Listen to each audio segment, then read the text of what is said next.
Greetings and salutations, friends, and welcome back. We are celebrating tonight the fact that a fake Pentagon UFO program director is selling people fake UFO photos at a paid private event.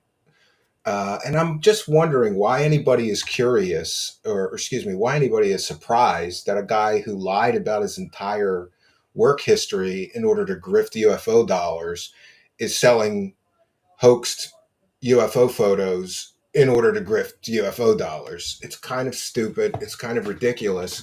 But this is where we're at, and this is where we find ourselves now. I myself am not surprised that Lou Elizondo is selling fake UFO photos. After all, he pushed fake information with TTSA, with investors.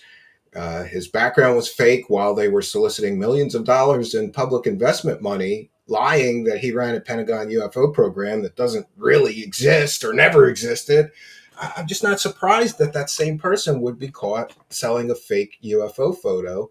And how many of these presentations did he give where he showed this fake UFO photo and told a completely and totally fake story about its prominence for money before somebody filmed it and he got caught?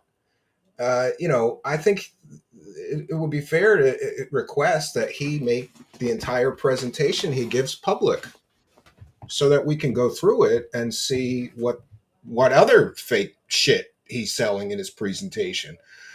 And just to be clear, everybody knows I'm not a big fan of Lou Elizondo, especially having had my family doxxed and harassed and threatened for daring to tell the truth that this man is a charlatan and a false fake UFO prophet. He's been doing this dance pretending that he has insider government information for what, 7 years now? And what insider information does he have? Hal Puthoff told me he's got nothing. This guy has nothing.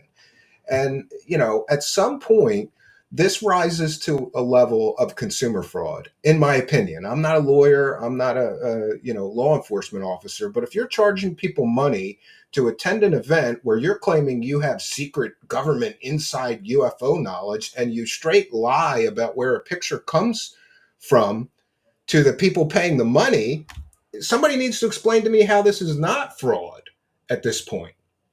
I guess this is kind of like a gray area, like, is what Corey Good did a crime, telling people that his stories were true, and then under oath he admitted that after years of doing that he just made up the stories and that they were fake.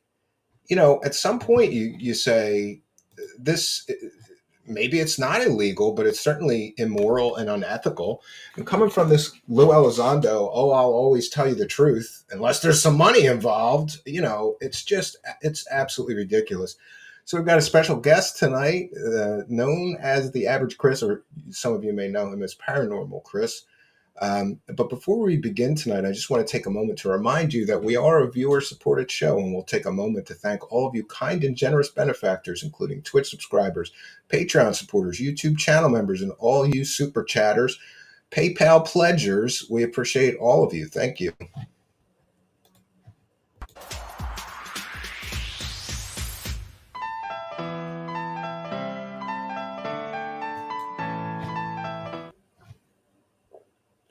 All right, so we will begin tonight. We're going to go through this, and Chris, welcome, Chris. You're kind of the guy who sort of broke some of this and has been talking about it on Twitter. Are you surprised that a fake Pentagon UFO program director is selling fake UFO photos at his paid events? I'm just shocked that anybody is surprised by this situation, right? Right. Yeah. So to kind of recap over what happened yesterday morning, I got a message from somebody who attended that presentation by Lou Elizondo, and I first received the image, and the image was, I had never seen it before, and I thought it was pretty interesting.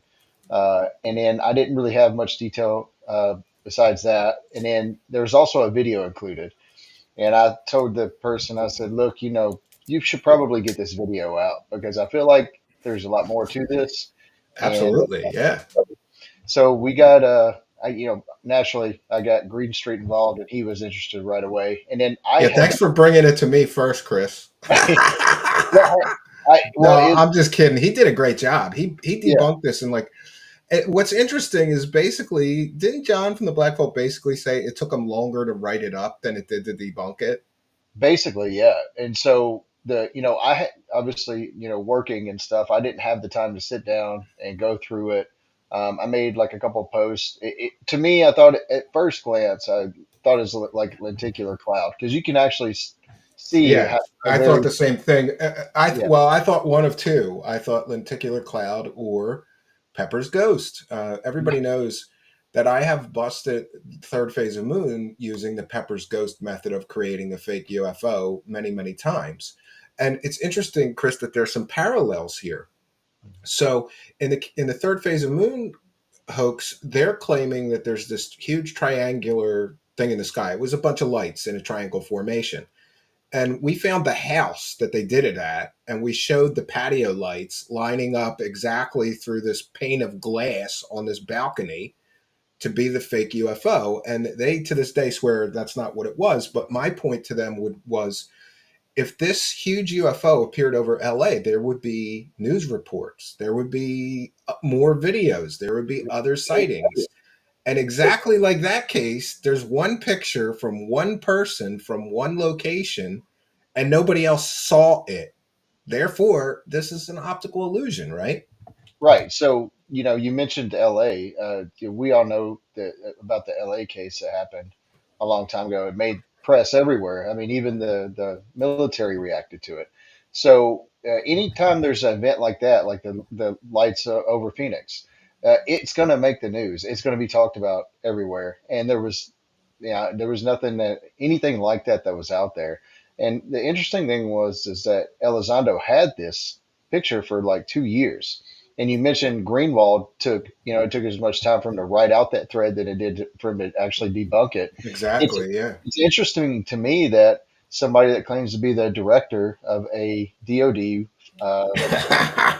UFO investigative program uh, could had that image for 2 years, did not think to look into that further, and then somebody like Greenwald had it for 2 hours or less and debunked the whole thing. So it's kind of very telling, to be it, honest it with is to me. It's. I draw a lot of parallels between what I call the Shady Bunch and Third Phase of Moon. Everybody knows that they fake UFOs, right? And in a situation with them, their only defense, they only have two defenses. Every time I've caught them selling a fake UFO, and we're talking like over 100 cases we've debunked in those free documentaries we made here about them, over 100 fake UFO videos. And their only defense in the case of Third Phase of Moon is we're so stupid that we didn't know what it was, or we're so lazy in some cases. They did a video where it was like the clearest UFO footage of the year, and it was a high altitude balloon, and I found it on Flight Radar 24 in 30 seconds, and I made a video of me finding it in 30 seconds. So in some cases, do you think in the case of Elizondo, it's intentional, like he knows this isn't anything spectacular, so he or does he know this is what it really is, but I'm going to use it and make up a fake story? Because in the video, he basically says, I think he's kind of implying it was taken by government pilots or by right. some government agency because it was by an embassy, which that was fake facts too, right? Yeah. So there was that. And he also said that that image was given to him by a government friend.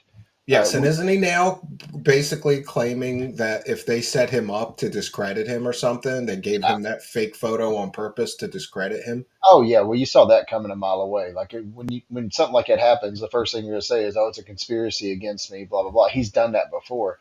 But the thing that was interesting is the fact that Greenwald had said that he reverse searched the image or something like that, and Yeah, you could do a Google reverse image search and you could yeah, find it on the it original popped right link. up. Yep, it popped Yeah. right up. And so that makes you think like, okay, did Elizondo really get this from a government insider or friend, or is this something that Elizondo found online that maybe somebody didn't debunk, and he ran with it and included it in his presentation. Yeah, So, well, you know what? We've seen a parallel to that with Jeremy Corbell. yeah, Uh, Jeremy Corbell claimed that the 29 Palms video was sent to him by military members. And that's not the case. He saw it. Somebody sent him the person's Facebook posts, and he messaged that person who posted the video publicly on Facebook. Oh, can I use this? So Corbell lies to sell a story. It wouldn't be a surprise to me that Elizondo just found that somewhere or one of his friends did and gave it to him. But really, we're in a situation where a guy who claims to be the world leading expert on this topic is either too dumb or too lazy to do 30 seconds of actual research before running with a story to sell. well, you got to wonder too if he thought, okay, maybe I could get away. Like, I'm not saying this is his intention, but if it was, it's a closed door paid ticket event, and he thought that he could get away by putting that up there, and nobody was going to question it because technically, maybe he I don't know if he discouraged the taking of photos or video, but it happened and it came out, and now his back's against the wall. I mean, so much so that he's made a public, he's publicly made what, one or two statements now, uh, and with the Daily Mail running their article that was very, you know, anti-Lou, it seemed like. You got to wonder like what he's thinking right now, and how much damage control he's trying to put forth after this. Yeah, and I just want to make sure that I put out there on the record. People ask me if I was at this event, and here's what I will say. I will neither confirm or deny that I was at that event or filmed anything at that event. And I'm just going to leave it at that. But I do live, 30 minutes from the venue. So, people can decide. It's just, I think you're right. I think that he thought this is a private event. I'm sure, or I'm told that they did discourage filming, but they didn't say you cannot film. They would have to expressly tell you you cannot film or take everybody's phones. You know, Right. like this is Or a sign weird it out. parallel, but I've been to a magic show where the magician was a very paranoid type who claimed that other magicians were sending people in to film his show to steal his tricks. So they took your phone. You couldn't go into the venue unless you handed your phone in and they gave it back to you after the venue. They didn't do anything like that. So Right. Or people have or you could, phones. You're in a public, it's a private event, but I don't think there's an issue with filming it. He might have an issue because I don't think that he really wants people to see some of the things that he talks about. And we have an exclusive bit of footage. I'm going to post it to Twitter. We can share it from there. We have some exclusive footage that I don't think anybody else has of Elizondo's private UFO event. Just a few minutes. Uh, and if he's not doing anything wrong, I don't understand why there would be some uproar. Because I can I, did see people say, "Oh, you can't post that," or some of his supporters. can I give you an update? So Sure. the person's listening live right now messaged me and said there was no discouragement of video. Okay. So Well, I've heard different fa- things about that.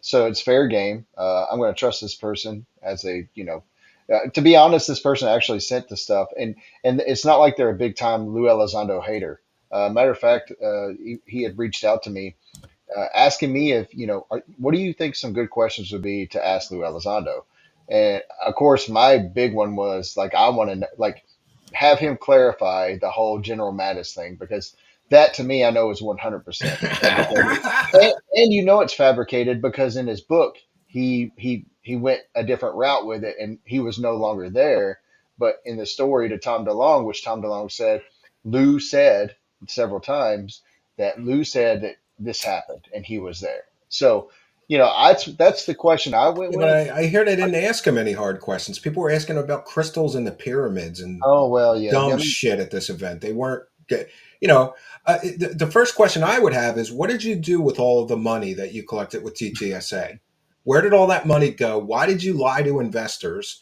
Because I don't care what he says. You can't claim that you ran a government program and then you're going to be on this private organization board as an employee and be involved in this organization. Hey, invest in our company. I ran a government UFO program, and then you didn't. That's completely against SEC violations to misrepresent your resume or your plans, or you can't fudge like financials, or it's so why is it that nobody will ask him about the TTSA money and all of that? It's millions of dollars siphoned from the UFO community, all these false broken promises, you know I mean, it's amazing to me. Well, you got to see the parallels here too, and I think Greenwald I had talked or I'd commented on one of his posts about uh, the parallel between Elizondo being involved with this picture issue, and then going back to that TTSA when they were on their opening when they were had the big event and they put up the party balloon Yeah, saying they put up a picture of a party balloon. right, and that they're saying that that was a UFO, possibly even from Nimitz, right? The Tic Tac. Well, is a Yeah. party. So once again, Lou Elizondo is now involved in a image that is claimed to be a UFO, but was not a UFO. And again, you go back to you're the director of a program. You have said this many times on multiple podcasts, news.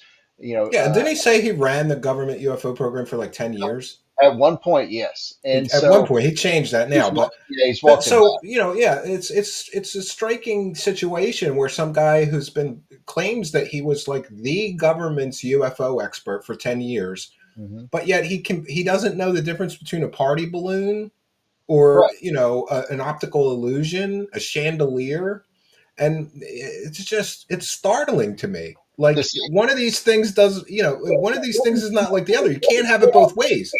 Either right. you're an expert or you're a fucking idiot.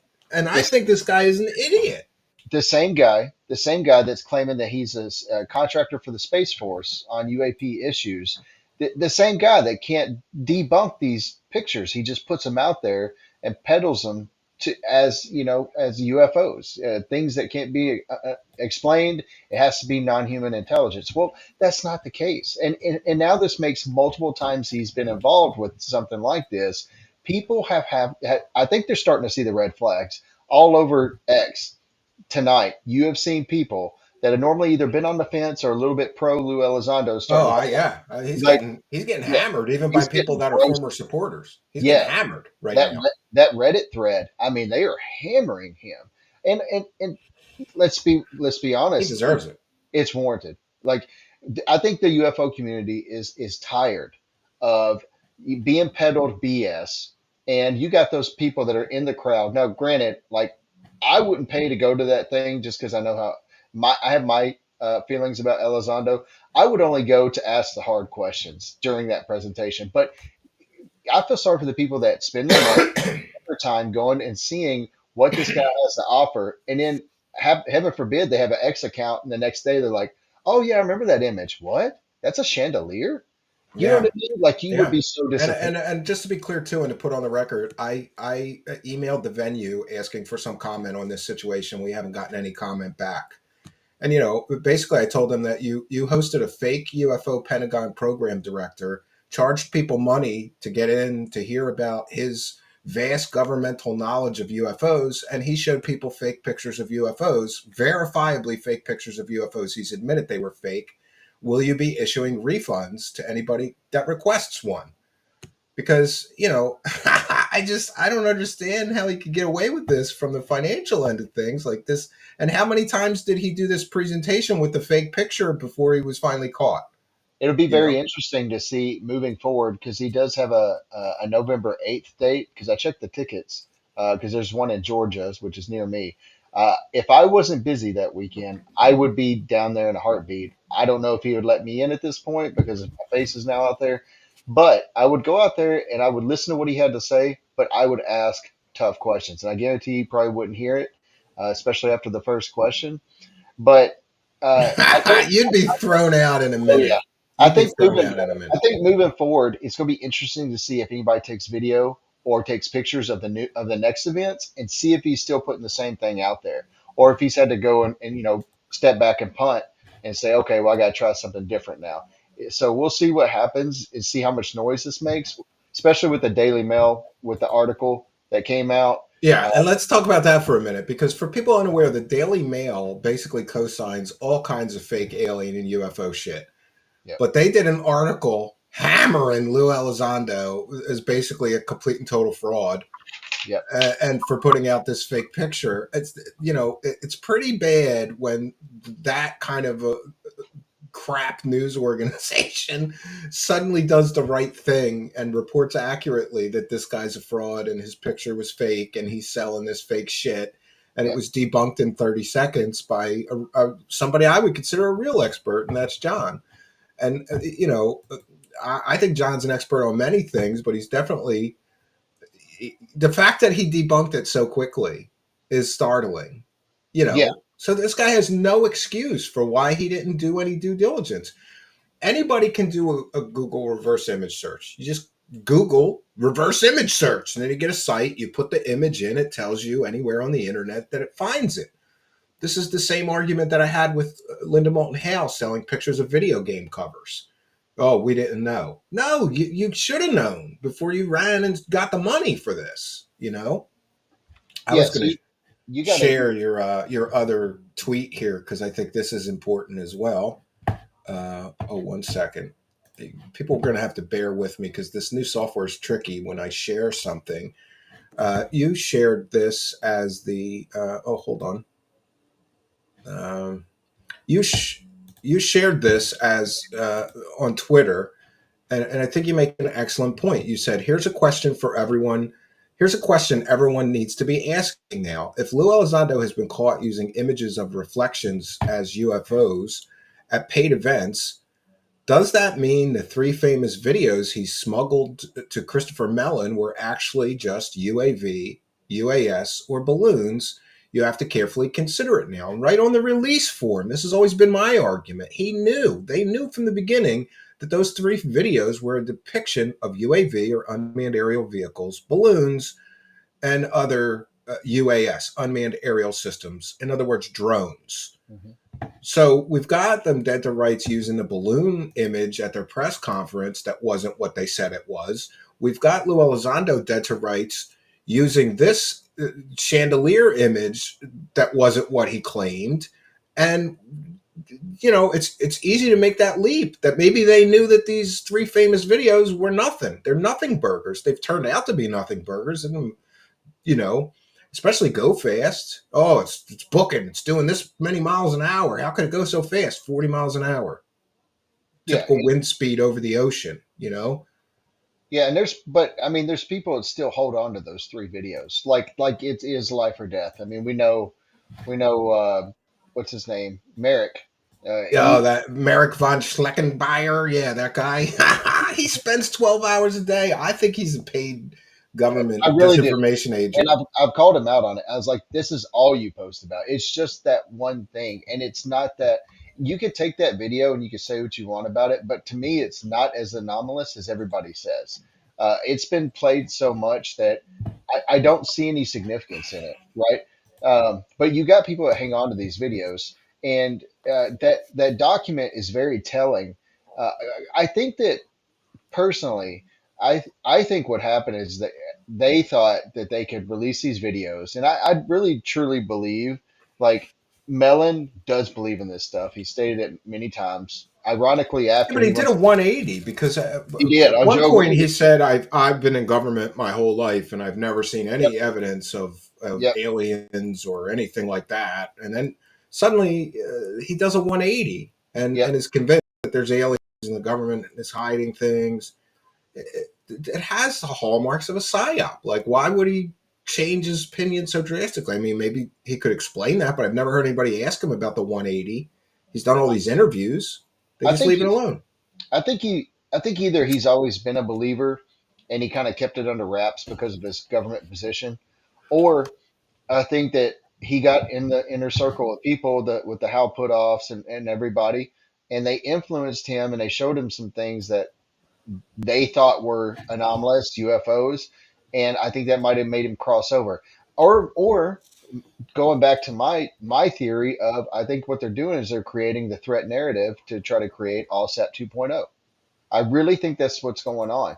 And I think it's starting to crumble right here in front of their faces, to be Yeah, it honest. definitely could be that. But let's take a moment just to explain this image. I'm sorry, I can't really get it bigger. Oh, one second. I think I can. Hold on. Uh, Someday I'll figure this stuff out. One second. I think that's it. You have to. Yeah, Yeah, the biggest thing has to be the first thing added to the scene. So, just so people are aware, this is created using something called the Pepper's Ghost illusion, which is basically a reflection on glass or something filmed through glass. And so essentially what happens is somebody's sitting in a hotel room, there's a chandelier behind them and a big glass window in front of them. They take this picture and the chandelier is on the glass, so it looks like it's an object in the sky when in reality nobody saw this uh, nobody saw this thing actually in the sky. That's how we know it's an optical illusion, because this is a very highly populated area. If it was really a real object in the sky, there'd be hundreds of people would have taken a photo, a video, something. We get none of that. This is an optical illusion. And it's interesting. I'm going to take that off for a second. Uh, it's interesting that Mick West was able to essentially Mick West was able to geolocate exactly where the photograph was taken. yep, So, when you get to some situations, it gets to the point where like people, some people hate debunkers, skeptics, but these are the people that are showing you the truth. Oh, I got to do this again. One second. Uh, One second. There we go. These are the people that are telling you the truth. So Mick West says a slightly more detailed geolocation of Elizondo's mothership photo. It's the light fixture in this apartment. He was able to identify which apartment the picture was taken from. It's incredible that he yeah. was able to do that quickly. Well, I mean, that just shows like if people give Mick West such a hard time. I went into space the other day. People that solely believe that the Las Vegas alien thing is was real. All of them believe this that we're in this space, and they were trashing Mick West. And I'm like, Wow. I don't understand why people trash Mick. Mick literally just puts like information out there like that, where Yeah. it's factual. It gives you a point of view. Now you know where it was taken from, and like right there, so like it gives you better perspective about the all around details of what went behind that image, right? So and if you look right there, that's obviously a room. So there's definitely going to be a light source right behind somebody's head when they're taking a picture from that balcony. So I mean, you know what I mean? So I mean, I don't know how people knock this guy. What people don't like is the unsexy reality of, well, maybe this thing about a UFO conspiracy and aliens with our government isn't real, and people don't like that. It's not attractive to them. So of course they're going to trash McWest. They're going to listen to people like Matt Ford, who's, good God, that guy is on one. But you know what I mean? Yeah. Yeah. Well, I say this all the time. Like, occasionally one of these true believers, they love to attack me for not having a huge audience like the scammer channels. And I always, my defense is the truth is boring. It's easy to gain a following when you're talking about sensationalized things and claiming, all of these ridiculous things. Oh, the government definitely has aliens. Well, where's your evidence for that? Well, somebody said it. Of course you're going to get a bigger following. So the truth is boring. I say it all the time. What's more exciting, that there's a giant mothership that got captured by military pilots near a U.S. embassy, or that somebody took a picture and the chandelier that was on behind them ended up looking like it was in the sky through the window when they took the picture? You know, it's the truth is boring. It's a Yeah. boring explanation, but that's the reality. And I always get upset too when get so angry at skeptics or debunkers. Like, do you just want to live in a fake fantasy world where all this shit is real, or do you really want to solve the mystery of each thing? You Well, know, all a debunker is somebody that's a skeptic that successful successfully skeptic. Yeah. And, Yes. and if you knew me and my TikTok when I was on there, I wasn't exactly super skeptic. What I did was is I would find videos and that people were saying were legit, and I could break it down and find an explanation behind it. People were literally messaging me after they follow me saying, "Thank you for being a rational voice in the community." And it was not my intention when I first did this. It was just to promote my podcast that I was on at the time, and it just blew up. And all I did was just like you could say debunking videos, but I was just trying to put out information that was factual and just let people know like, hey, this is not real. And so, I didn't. I came over to Twitter just so I could interact with the so-called Elizondos, the Corbells, and all that. And quickly, I found out that they were kind of hateful when you try to Yeah, question. they don't want you to help them get solve the mystery. They're not Yeah, interested in solving the mystery. They're interested in promoting a mystery, even if there isn't one, keeping the mystery pretending alive. there's a mystery. Yeah, keeping it alive, and then blaming it on the government. And then when you have these ex intel guys say, "Oh, I know about this and that," but when they're asked the hard questions, especially in front of Congress, they're like, "Oh, I can't talk about that out here." It's the same MO. I mean, it's really that I've always said the community deserves better representation for who they want, to bring them the disclosure they want. I don't believe there's disclosure, but I feel like if the community does deserve better representation than people like Elizondo that peddles, these BS images as UFOs, right? So that's Yeah, just I mean, where I've always been how with it. ridiculous is it that a man like Corbell, who's been caught peddling what five at least completely totally fake Yeah. alien stories, is the guy on the news when there's a UFO news story? Well, it's mainly He's the expert. What do you mean, expert on faking shit to make money? Like you're right. They do need better representation. right.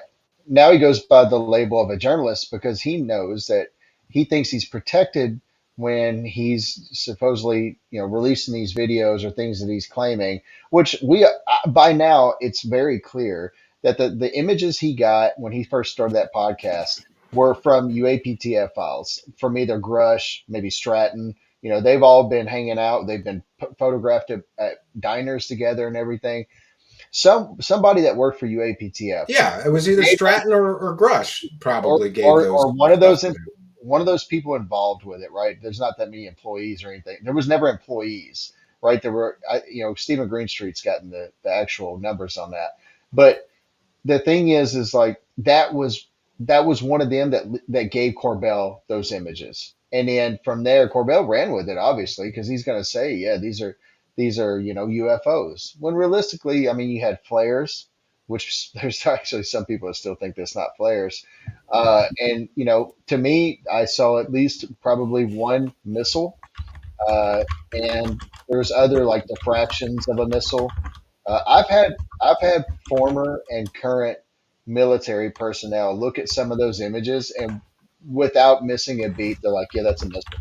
Yeah, like that's diffraction of the backside of a missile, and you can see the trail." Like Yeah, things like that. Like they knew right away. So it's just at this point, I think everybody's getting tired of seeing these guys pander this stuff out to the crowd who wants disclosure, and they're pandering to them, and just they're capitalizing on that. yeah. I mean, I think you're absolutely right. But here's why it still works, though, Chris, because there's this cycle, and we had a guest last night that was talking about this. People come into this topic and they get very, very interested, and then after a while, maybe they realize like, oh, this disclosure thing is bullshit. It's never going to come, and they drop off. They no longer consuming the content or intensely interested in this topic. But then there comes a new wave of new people that don't know any of the history, don't know the chase the carrot. But it is interesting. It feels like the longer you're here, the more you recognize these patterns, the Yep. chasing the carrot. Oh, big things are going to happen next month and next year is going to be big for disclosure. Yeah, I've been hearing this for 20 years. There's a funny video of UFO Joe Murgia from like I've 1996 seen that where he's on where that he's show. like, "Oh, I think that disclosure may happen this year, but I don't know. It's like 1996. It's Yeah. 30 years ago. And meanwhile, Joe Murgy is still convinced that disclosure may come this year. Since Yeah. 1996, this dude has been convinced it's going to come. He started to get a little skeptical there a couple months ago. Like you saw, like the writing on the wall. Like he was like, like some other Yeah, but people. he only went halfway. He Yeah, only he went did. He halfway. definitely started tiptoeing on the line, and then he drew it back because he knows if he goes full on, he's gonna lose access to his buddies. You're right, and they're not gonna feed him any kind of insider information anymore. I was in a space where Joe admitted to being in a hotel room with David Grush and Corbell and them way before Grush came out public. And to me, that's kind of an issue when you have a guy who was working for either the NRO or the NGA at that time, meeting with so-called journalists and podcasters or documentary, UFO wackadoos, yeah, basically. Yeah. in a hotel room. That's that as an intel person who holds a security clearance, that's very it raises a lot of red flags in that community. And I wonder if it's stuff like that is why Grush started seeing some issues on top of other documented issues with the mental health and all that. But uh, you know it kind of just shows these guys are in an inner circle together, and I really think that they're all each other's sources. That when one says, "Oh, I got this from a source," they're really just talking about each other. Yeah. No, I absolutely agree. I absolutely agree with you. Like, I just don't, at some point, I feel like I've been watching the grift for so long. There's got to be some consequences somewhere Yeah. for some of these people. Well, But that there appears to be, most communities are self policing. And I've said this so many times, Chris, like, let's say you were involved in the Star Wars community and mhm, you got caught selling a 100% made up fake story about like the inside baseball of some Star Wars film being made. And you got caught 100% faking that story. You would be done in the Star Wars community. But these guys, they just keep getting caught. It's like a clown show. They just keep getting caught over and over and over and over again, and there's no consequences. They're on to the next fake thing that they're selling and making big money doing it. It is like bizarro world. It's like backwards here. yeah, You would think that the community would say these these charlatan types that are involved here should be ostracized, or I'm not a big believer in cancel culture, but in this case, yeah, you shouldn't be here selling us garbage. You should be done after one or two of those events. And they well, all do it. They've all been caught over and over and again selling fake shit. People make excuses for them. I see this on Twitter today. Oh, everybody can make a mistake. hmm, Well, that's how many? How many does yeah, Elizondo get? Oh, we're going to build a spaceship. Give us millions of dollars. Oh, we may have alien spaceship parts. Give us millions of dollars. Oh, this photo is from the Tic Tac event from the Nimitz. No, it's a balloon. And now we have this one. And the whole lying about his whole background in order to make a career for himself, and it's just I'm in clown world. I'm trapped in clown world. You yeah. know? It's never made sense to me in the year and a half I've been in this community now that for so many people that want this to be destigmatized and be something that's really talked about.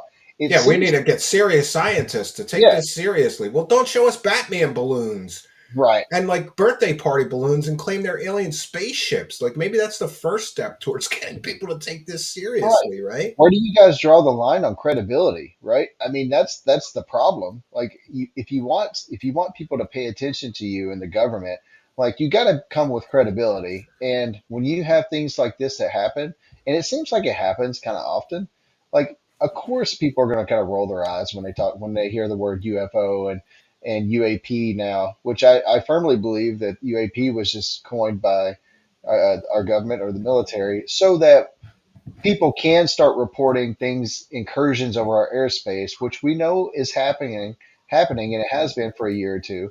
with Langley, which I know you saw probably my post earlier, where the war zone came out with an article talking about how the NORAD commander of the United States Air Force stated that they were drones, right?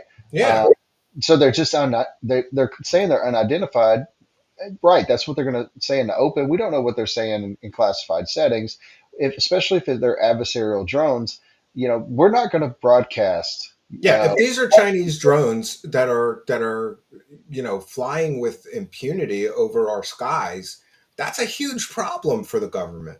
And they're right, not going to come out and admit that right. publicly. Well, they're also going to play it tactfully too. So, and people are like, well, why don't we shoot them down? Well, maybe we have the capability and we don't want to expose that capability. And maybe that's why China or whoever the adversary is, I'm not going to say it is China or not, but if it's somebody that's sending those over, they might be trying to test to see, all right, how we react to Yeah, that. what is our defensive Right. capabilities against this specific thing? Because I got a friend that's very into drones, and he's got some really high quality, expensive drones that can fly Yeah. miles, and like I remember seeing him fly one of them so high that I thought, like, how would you shoot that down? It's got to Right. be like an electronic weapon to Right. disrupt it or something to make it crash. You can't. It's very difficult to target something that small. So this is drones are a really big threat for the government. Right, So and we're also not going to shoot them down over land where they could fall and potentially hurt somebody or cause an incident. So there's a lot that goes into that, and you've heard Christopher Mellon and probably Elizondo too.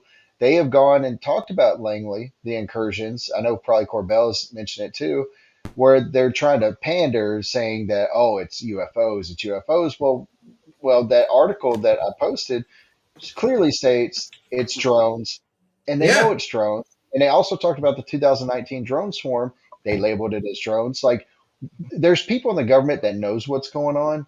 Just because they don't say it doesn't mean that there's a conspiracy. There has to be this. Sometimes there's just a strategy so that adversarial threats don't know what we're doing and how we attack situations when they happen. that makes a Because lot of sense. Yeah, right, so people need to understand that.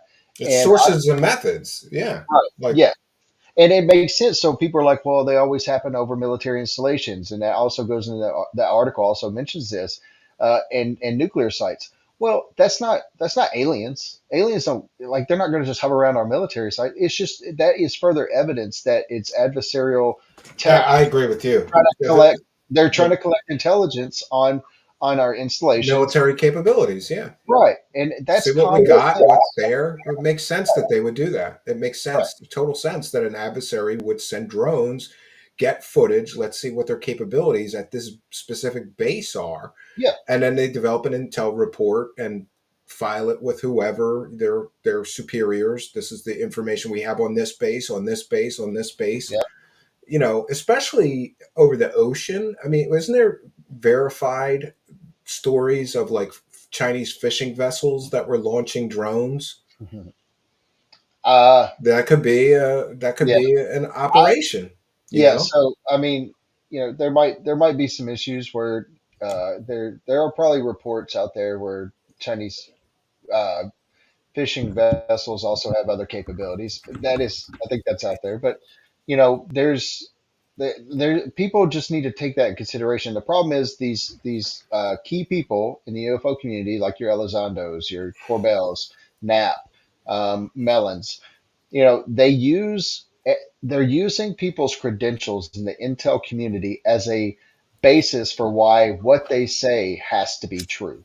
But that's just not the case, right? well, yeah, and and the lack of evidence that they have. Right, Remember Grush? How much they talked about his credentials? yeah, They yeah, and really they would do a video and they would spend 10 minutes on his impressive credentials. And well, I really that's nice that he has impressive credentials, but I think it's more important that he has impressive evidence of his claims, and we're past 500 days, zero evidence. yeah, So I don't know. To me, I think that the idea that it's one group and this is one big circle jerk, and they all essentially it's the wackadoo prover maneuver. You've got Carl Nell out there. Oh, the aliens are Man, they're definitely visiting Earth. Great. What's your evidence of that? Well, people like Lou Elizondo and Dave Grush said it, so it must yeah. be true. Which he And said then that on stage. He said that on stage. That yeah, very exact thing. Yes. yeah, yeah. So it's okay. It's true because some other wackadoos that provided no evidence of that said it's true. Right. It's just a faith-based belief system. After a while, it becomes more and more clear. They live in a faith-based belief system. You And know, the crazy thing about Nail, and this what baffles me about. So the guy has a little bit of an impressive resume, which when you have guys that have been lifelong military, especially in officer positions, and they've worked in and out of like with aerotech companies or whatever, like he has, like yeah, his resume is going to be impressive. But when you hear him talk, I mean, it should be pretty quick that the guy he doesn't really sound like he knows that he's talking from experience. And when he had the chance to provide evidence on stage, like you just said, he instead of giving evidence, he provided names. He said, "Well, this person, this person, this person, this is why this is credible." Well, people need to realize too. Nail is the one guy that we're talking about whistleblowers and reprisals since Grush came out and the 40 whistleblowers he's yeah. And represented. he basically got. Didn't he get fired from the military basically for Well, most likely he was forced to resign because he was found guilty of reprisals against a whistleblower. Ironically, the guy that's over here buddy buddy with these whistleblowers in the UFO community was also found guilty for reprisals against whistleblowers. And not only that, but he tried to um, appeal it 5 other five times, times? and Yeah, they found him guilty of it every single time. And so when that happens, technically, if that's what happened, then he would be forced to resign from his position in the military because when that happens to you, that's on your record. You are no longer able to um, be uh, promoted be or promoted or take another higher position. So you stay stationary. And in the military, they don't like stationary, especially in the officer position. So they're always moving forward. They're always looking for people to promote and everything. So if that's the case and he can't promote, then he's kind of forced to resign from that position. So yeah, I yeah. I think it'd be worth looking into because I think that's probably what happened. Yeah, Um, and I also think it's funny. Like we have this, his latest thing. I think it was wasn't it for like World Disclosure Day for the New Paradigm Institute, Mhm. and he gives this speech and he basically says like, "Oh, Paul Hellyer, he believed it, and he was a high-ranking Canadian defense minister. He was a complete and total wackadoo who believed anything he read in a book was true. He Yeah. had zero discernment or critical thinking. He just believed everything he read in a book was true." And then they mentioned Wilbert Smith, and you know him. He's the Canadian. Uh, you know, he wrote this thing that said that oh, I had a meeting and they said that UFOs are classified more top secret than nuclear. And people always cite that, but what they fail, it's always the lie by omission, Chris. They forget to tell you that the same guy thought that he was building a landing pad for aliens and that he could communicate with Venusians and people from Saturn from his backyard through telepathy. These are not credible people that you're mentioning here. Well, that sounds like that, and I've had very little interaction, but it's new interaction of the Chris Bledsoe guy. That sounds a lot like him. I had Yeah. never, I sat in one space, and this is the first time I ever heard this guy talk, and this was like probably a month or two ago, and people were asking Chris Bledsoe questions, and the things I was hearing, and like people were literally crying, asking him for advice on like my relative, like a family member's sick, what should I do?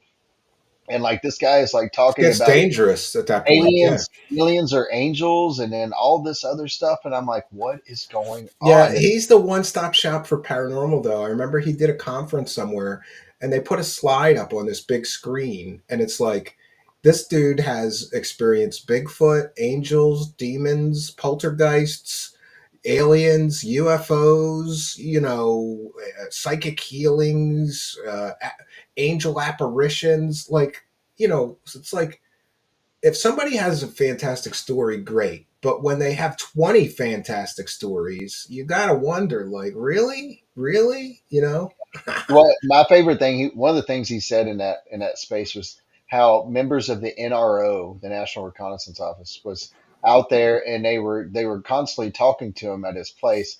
And to me, I'm like, okay, one, I know the NRO, they deal with satellites, so what they can be talking to about to this guy, I don't understand. Like, it doesn't make sense. Why would the NRO be out there talking to some random dude in the woods that thinks that aliens are angels, Visiting him on a daily basis. and Yeah. he's summoning orbs, right? Well, I always think it's funny that he films all of this stuff that he claims is aliens, and what people should understand and know. And there's even like videos where he's like in his garage, he's got all these remote control airplanes That's what with I heard. light. One time, I'm pretty sure there's one photo where there's like lights on it or LEDs on it. Yeah. And he claims he's filming all this stuff. His son is another wackadoo. He filmed a Lego man, like a Lego man sitting on top of a rock. He took a picture of it with a flashlight behind it and said it was like an interdimensional space alien that appeared to him in the woods. Could you And like imagine that household? I have an 8-year-old son. I knew that was a Lego man the minute I saw it. Like, it's a Lego man toy from a Lego set. This is so stupid, and these people are worshipped and put on pedestals. And like you said, people are in this space crying, asking him for advice about a dying relative because somehow he's got psychic healing Yeah. superpowers from the aliens. Yeah, and I even said it. I even said it was dangerous to say that kind of thing. It's very irresponsible, but he believes in it. He believes he has that ability. And then you had, no offense to, was it Science Bob or whatever his name is? No offense to him. I have good conversations with him, but he did start to kind of vouch for his so-called paranormal healing abilities. I was like, this is getting stupid dangerous. Like, people are going to believe this stuff, and apparently Bledsoe was linked to somebody that killed their father or something like that. I don't know. I haven't dove Yeah, into I did that. that. I'm the one who broke that story. Yeah, It's the Christopher Gray story, and I really truly believe that while that guy probably had a predisposition for mental problems, they being involved with these guys drove him crazy. And while he's killing somebody, he kept saying they took my picture and my DNA.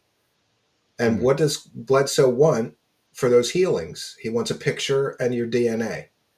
But Oh, I could never get an answer if he sent them a picture and DNA for this psychic healing nonsense that they promote. But he was certainly involved with the promotion of Bledsoe's claims and defending Bledsoe like viciously against anybody that said anything negative about him. yeah. So it's that's when it gets dangerous when you've got unstable people and you're feeding them this complete and total steady diet of fake shit. They lose it. This Christopher Gray guy lost it. Well, it So also it speaks to the mental status of of some of the people in this community, right? Like, it takes a little bit of being able to be duped and be a little compromised to believe a lot of the stuff that's peddled out there. And my whole intention, like when I came on here, I was still kind of like on the fence. Like, obviously some of this has to be true, right? And then getting in here and interacting with these people, and then being blocked by these people, and then information coming out from another side. Then I started to see the light, and I was like, okay, well, this is interesting because this is stuff that actually happened versus people that have stuff that they make claims and don't ever back up those yeah, claims. yeah. And So, I used to think, oh yeah, there's some total charlatan hucksters in this thing, but there's some right, really good researchers. But it felt like you just think that because you didn't dig enough into that person that you thought was a good researcher right, or an honest guy. And yeah. after a while, you go, "Oh, they're all like this, or most of them are like this." And I certainly think that there should be sort of categories. Like, people ask me all the time, "Yeah, do you like?"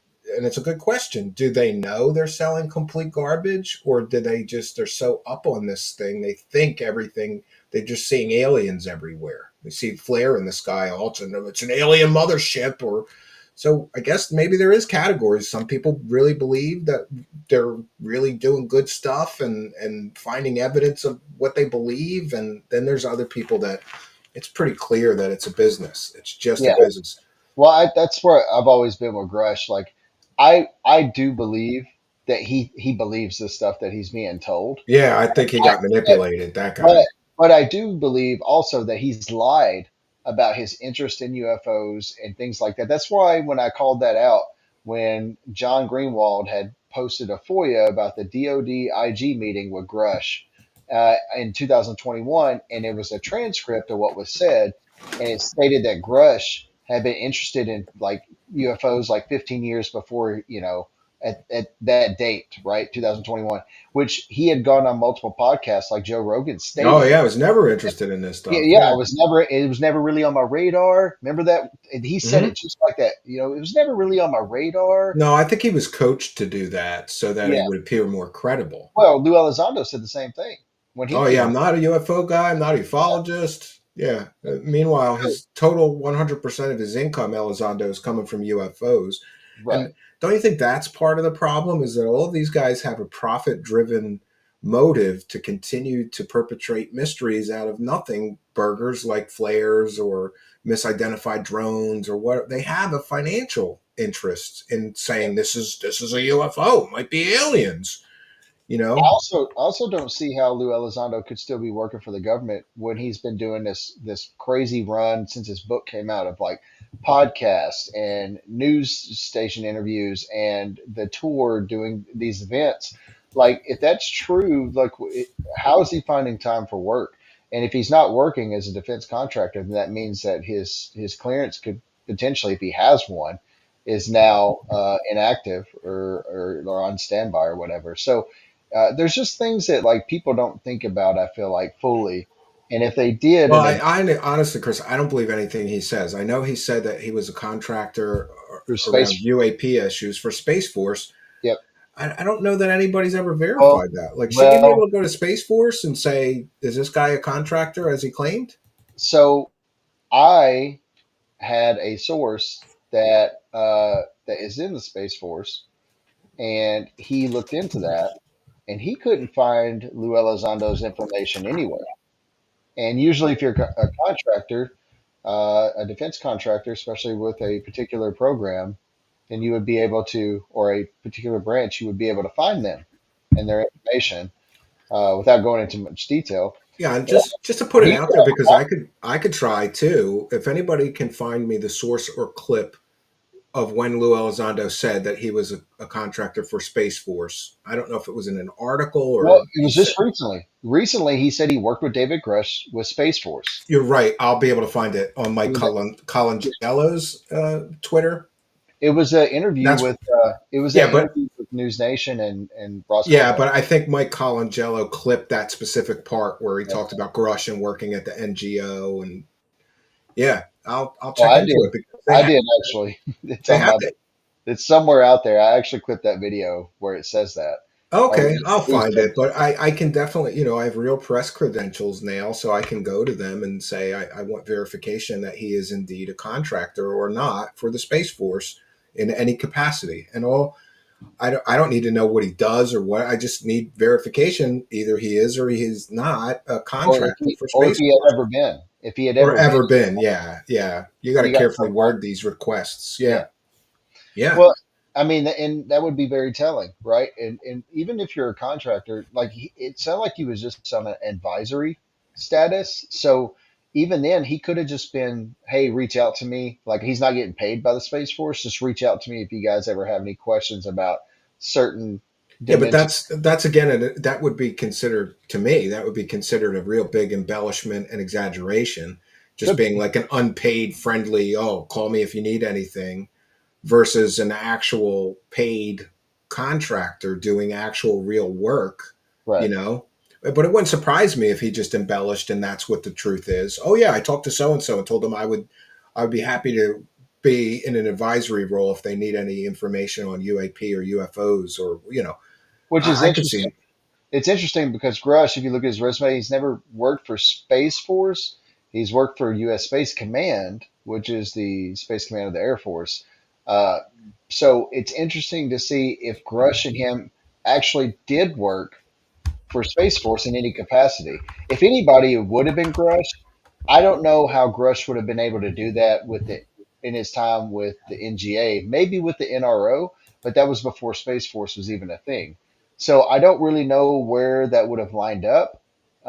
And especially, I don't know why Elizondo, out of all people, would have been contracted through Space Force because he has no background in anything to do uh, with either space. I mean, yes, he was counter intel, Yeah, but he's not really qualified. And besides yeah, that, like, why should the government hire somebody who lied about running a Pentagon UFO program for 10 years to advise them on UFOs? You my would guess, think, like I can only tell you from like I don't know how the government works. I know they're a mess, but like from a private company perspective, that's like I have a technology company. That's like me hiring somebody who lied about doing some you know special computer for 10 yeah, years for the government, and then I'm going to hire him as a consultant or an advisor. yeah. No, My no. guess would be, Stephen, if I had to say, okay, he did work there, being a counter intel professional, it had to have been in a capacity of security with Space Force on either maybe an installation or something of that nature. I don't see him being in the know of any kind of projects with Space Force unless it was on a security specific detail, which even then you're not really privy to what's taking place. You're just there to protect and make sure the information doesn't get out and there's nobody trying to get in to get that information. You know what I'm saying? Yeah, So well, that makes sense, but that not. would be the only capacity I see him being in that role at all. Yeah, well, let's take a look at this video that we have here, and this is from his presentation. Lord Ludacris. Remember Grush flew the X-37B? Yeah. Yep. Corbell said that, and Grush is not a pilot. So that Well, was the X-37B is not manned, right. so that's another issue. It's a Even then, like his class, like so, Grush was a 14N, which is an intelligence officer. 14Ns don't fly anything, especially UAVs or UAS, anything of that nature. So that was a total huge blunder by Jeremy Corbell when he ugh. stated that. 1 second. Let me fix this so that we get it bigger here. Uh,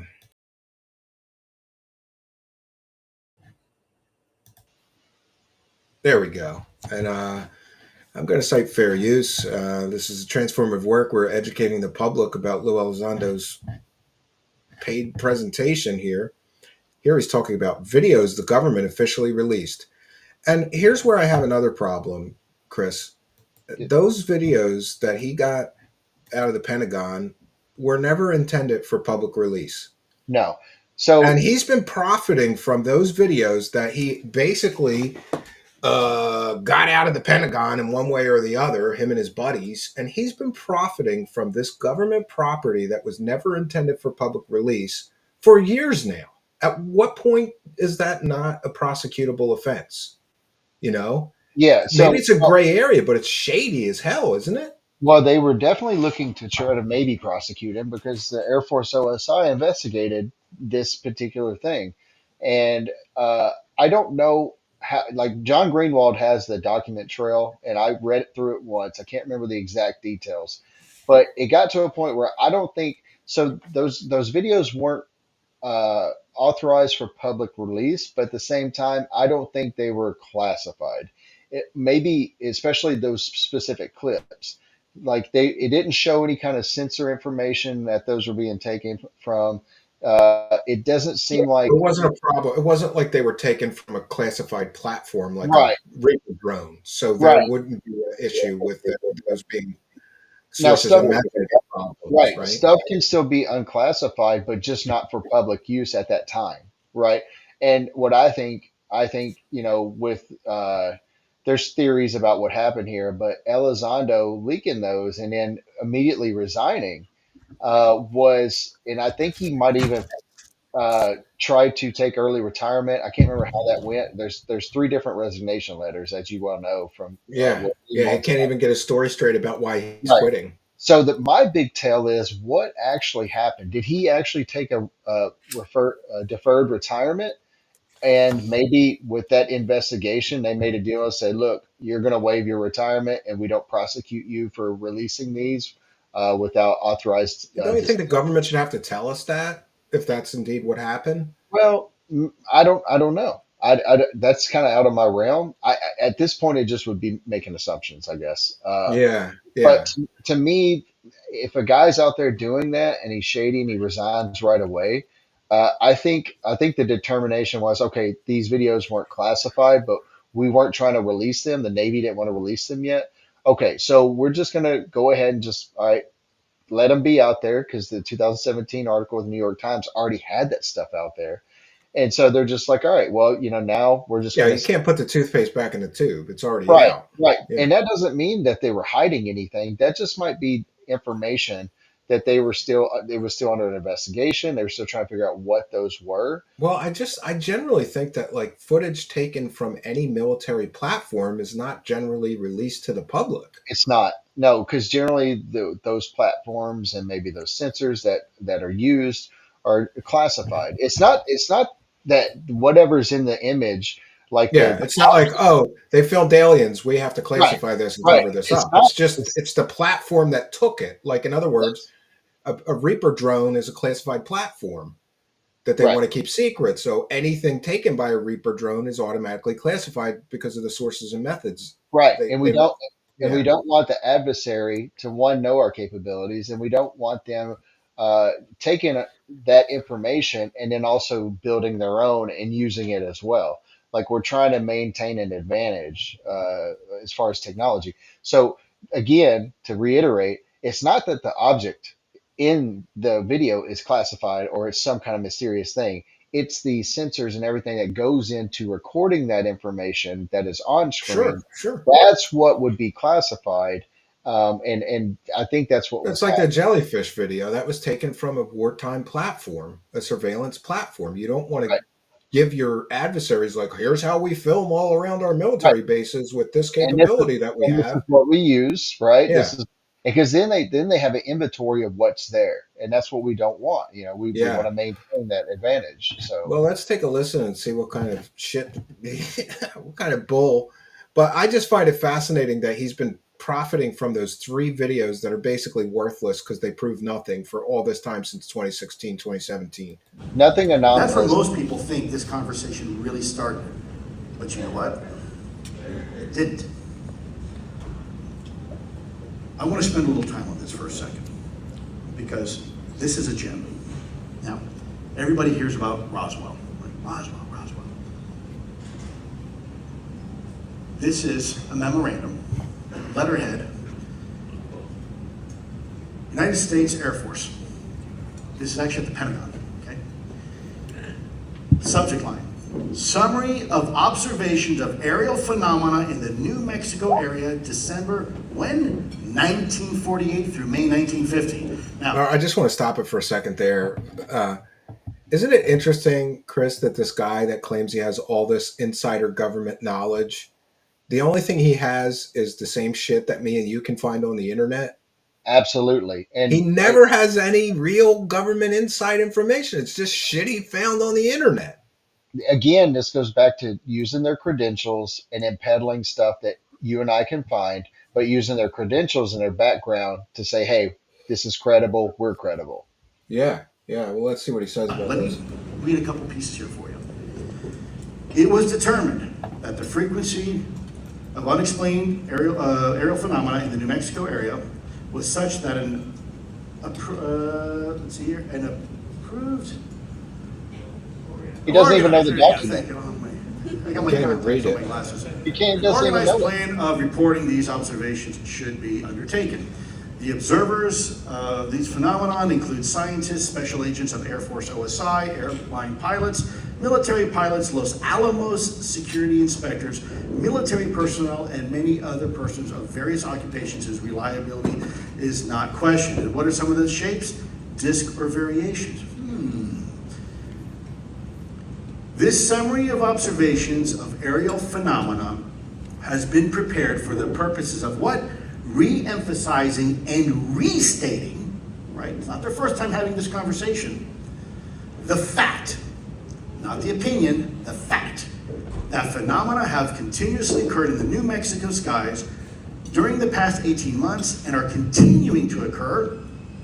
And secondly, that these phenomena are occurring in the vicinity of sensitive military and government installations.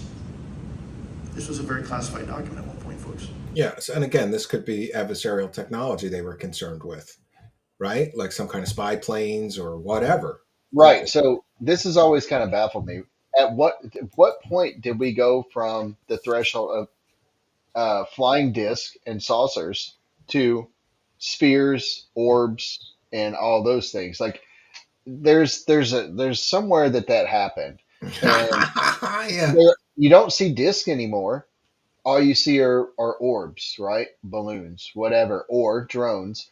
But at what point did it baffles me, like how we go from flying saucers to orbs Well, overnight. I always think it's pretty funny that, like, when they stopped making hubcaps that look a lot suspiciously like a flying saucer, we Yeah, stopped having sightings of flying saucers that look that way. right. And And it what's the was like theory? moved on to something else, you know? And I'm not Yeah, kidding you. Chris, I don't know if you know this, but I'm going to do something here called Grift Month. Do you know what that is? no. I'm going to be a grifter for a month, and I'm Oh going yeah, to post all kinds of UFO photos and UFO videos. And what I can tell you is that I have quite the collection of 50s, 60s, and 70s hubcaps in my garage for this purpose. You would be amazed. You throw that bitch up on a green screen, put a nice background behind it, hang it from a string. It looks like a classic UFO photo from the 50s and oh, so 60s. you're bringing the saucers back.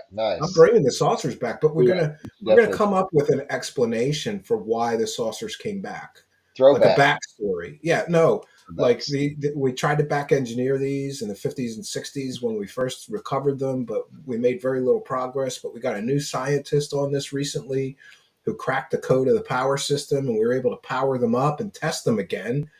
And yeah, it's so stupid. I No, think there's real quick. I think there was an article. Was it from that guy that wrote it for the New Yorker or whatever that came out like shortly after Kirkpatrick, his first interview, where he went into detail about back then with like Roswell and was it Operation Skyhook and stuff like that, and explained how balloons, like they would get to those balloons, they'd be so long and skinny, they would get to a certain point and the top of them would flatten out, right? And they oh start. sure, yeah, all And, that, yeah.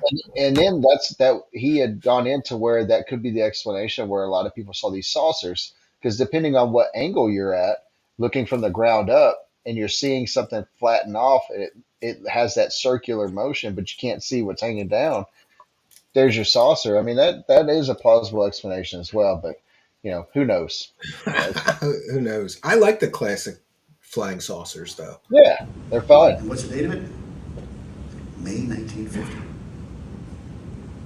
This is our government telling you that, not me.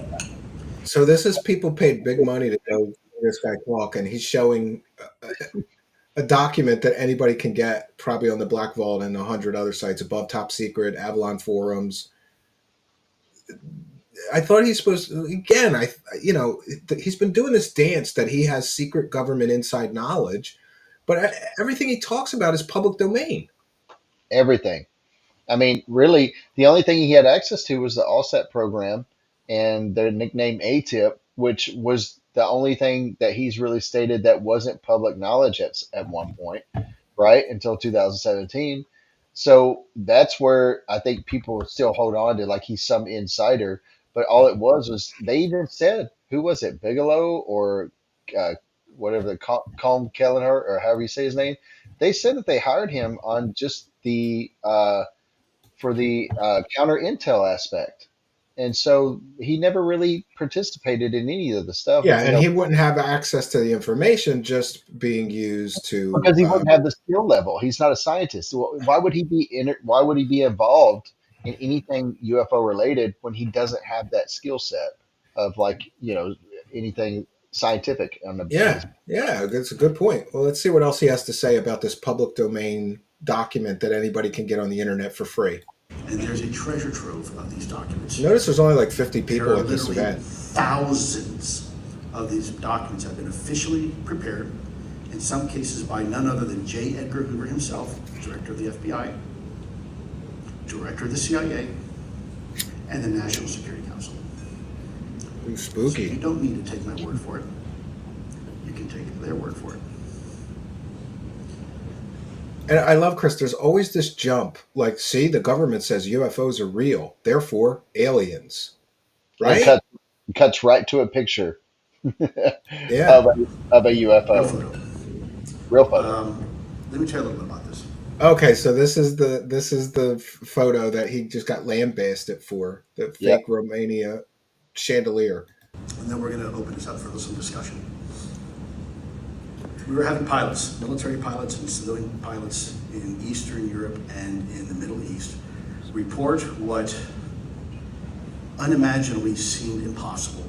They described it as literally the mothership, looking like the mothership from Close Encounters of the Third Kind. Now, have any of you ever seen that movie? Now remember, he says these are military pilots, so He he's did say that. implying that military pilots took this photo. Yeah, and not a guy from his balcony. Oh Remember the God. very end, this huge mini city floating in the sky and turns upside down. It looks. Guess what we caught in Romania Oh, in 2022? oh, this is By so the way, the caught. U.S. Embassy. We caught, meaning we caught the U.S. Embassy. He's the saying, pilot. Chris, he's saying it's a pilot from the United States government took this photo. Our fighter planes, the pilots and the Yeah, fighter planes took that right there. complete and totally Which 100% which if you wrong. look at the angle, if you look at the angle of the picture on the left, you know that's so false. Because one, a plane's not going to be able, especially in a foreign land, to fly that low on the ground over a city. Like that's not going to happen. So how did they I take that agree. photo? It's a jet plane. Right? Yeah, you can't do that. So how did they You were in take the that? military. Don't they have like regulations about things like Yeah, that? Like absolutely. Yeah. you can't fly this many feet from a Oh, populated area, or you can't yeah. fly this low, or whatever. Can't be buzzing foreign nations, foreign cities I without remember, Chris. flying. I grew up, and my parents had a cottage in New Jersey, right near McGuire Air Force Base. And there was somebody that basically there was some hotshot pilot that used to buzz the local houses, and he got fired. Like he got thrown out of the military for it. So they're pretty serious about that. Um, 1 second here, we'll see what else he has to say. That. Now, is an atmospheric anomaly or something like that? I suppose so. I talked to some of the pilots, and they'll tell you that's what they saw, and they continue to see it. So okay, pause it. Pause it. So there's a whole Talk to some of the Pause it. pilots. So now he's lied because okay, so this hasn't been addressed, and I'm definitely going to talk about this, and we should probably clip this on the show. Uh, if there were he is now saying that he talked to pilots that took this image that saw this. So now we know he's lying Yeah, because he 100%, yeah 100% busted lying. yeah because this image was from a Facebook post. So how would pilots be seeing this, and how would he be talking to pilots who Well, Chris, supposedly? maybe those pilots saw it on Facebook. Oh my goodness gracious! I'm glad we're going over this because I had not seen this part of it. Yeah, that's an obvious defense. Those Oh pilots that he my talked to, goodness! they saw it on the Facebook group that it was originally It's gonna be posted. even worse. It's gonna be a worse day tomorrow. I can't wait to post this stuff. Good lot lord. more here, folks. I just want to give you kind of a small taste of what's going on behind the scenes. I have some colleagues here. We're working with members of Congress. We're working within our executive branch. We're working with other allies and partners on this topic. Yeah, because members of Congress really want to work with a guy who is fraudulently taking money and lying to people about a fake UFO photo, claiming that he talked to the pilots. You know, isn't that ridiculous, Chris? Like he's saying, I'm working with members of Congress. Why would members of Congress want to work with a UFO grifter who's standing in front of a paid audience lying through his teeth about talking to the pilots? So here's why. All right. So we know Congress, individuals in Congress are not involved in the community like we are. They're not breaking down every little thing that comes out from these people. So when you have people that are just kind of like the fair weather fans of UFO, they're not going to know that That Llewellyn. guy's a crook. Yeah. Right, but what they're going off of is his background and his resume, and oh man, he has to be credible, And if you look at his background, okay, so maybe he's done a little bit of a couple things here and there with the government.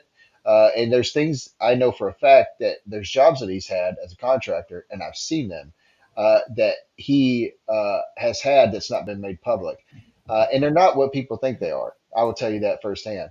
Uh, Yeah. but but I will tell you, this is very interesting, and that's what happens. So Congress would say, "Oh, well, his background is legit. He seems very credible. He's worked for us in the past, so what he's saying must be true. He must, he must know some information." Again, they When they they don't know they what's going, rely on their credit. They rely on their credentials rather than yeah, their evidence. that's what I've been saying for months, ever Yeah, since. they don't have evidence, so you got to rely on the credentials. All right, this Pass is me the resume. just a few more seconds here. Let's see what else. There's a lot going on behind the scenes. A lot. A lot going on behind the A scenes, lot of Chris. discussion. We've got whistleblowers. We have They whistleblowers. come out full open kimono. They just need the legal protections. They got him. People often ask me, Lou, should I be scared? No, cautious maybe, but I see this as opportunity. Let me. I see this as opportunity, he said, Chris. Shocker. He sees this as We know you do. opportunity. We Yeah, know you do. opportunity to make some loot on this You're standing in shit. front of Let me 50 leave you people with a that paid thought here. $30 a pop. Yeah, well, wow. And I have something else to share. This is breaking news, Chris. He actually posted that article ripping him to shreds. Oh Oops, yeah, I heard about that. 1 second here. See if we can. Yeah, can we bring it up? Because I'm blocked by him. The only time I ever see his posts are if somebody sends me screenshots of his posts. Yeah, I'm having trouble though because okay, I have to bring it up in incognito mode Mhm. because of course he has me blocked. Imagine that. 1 second.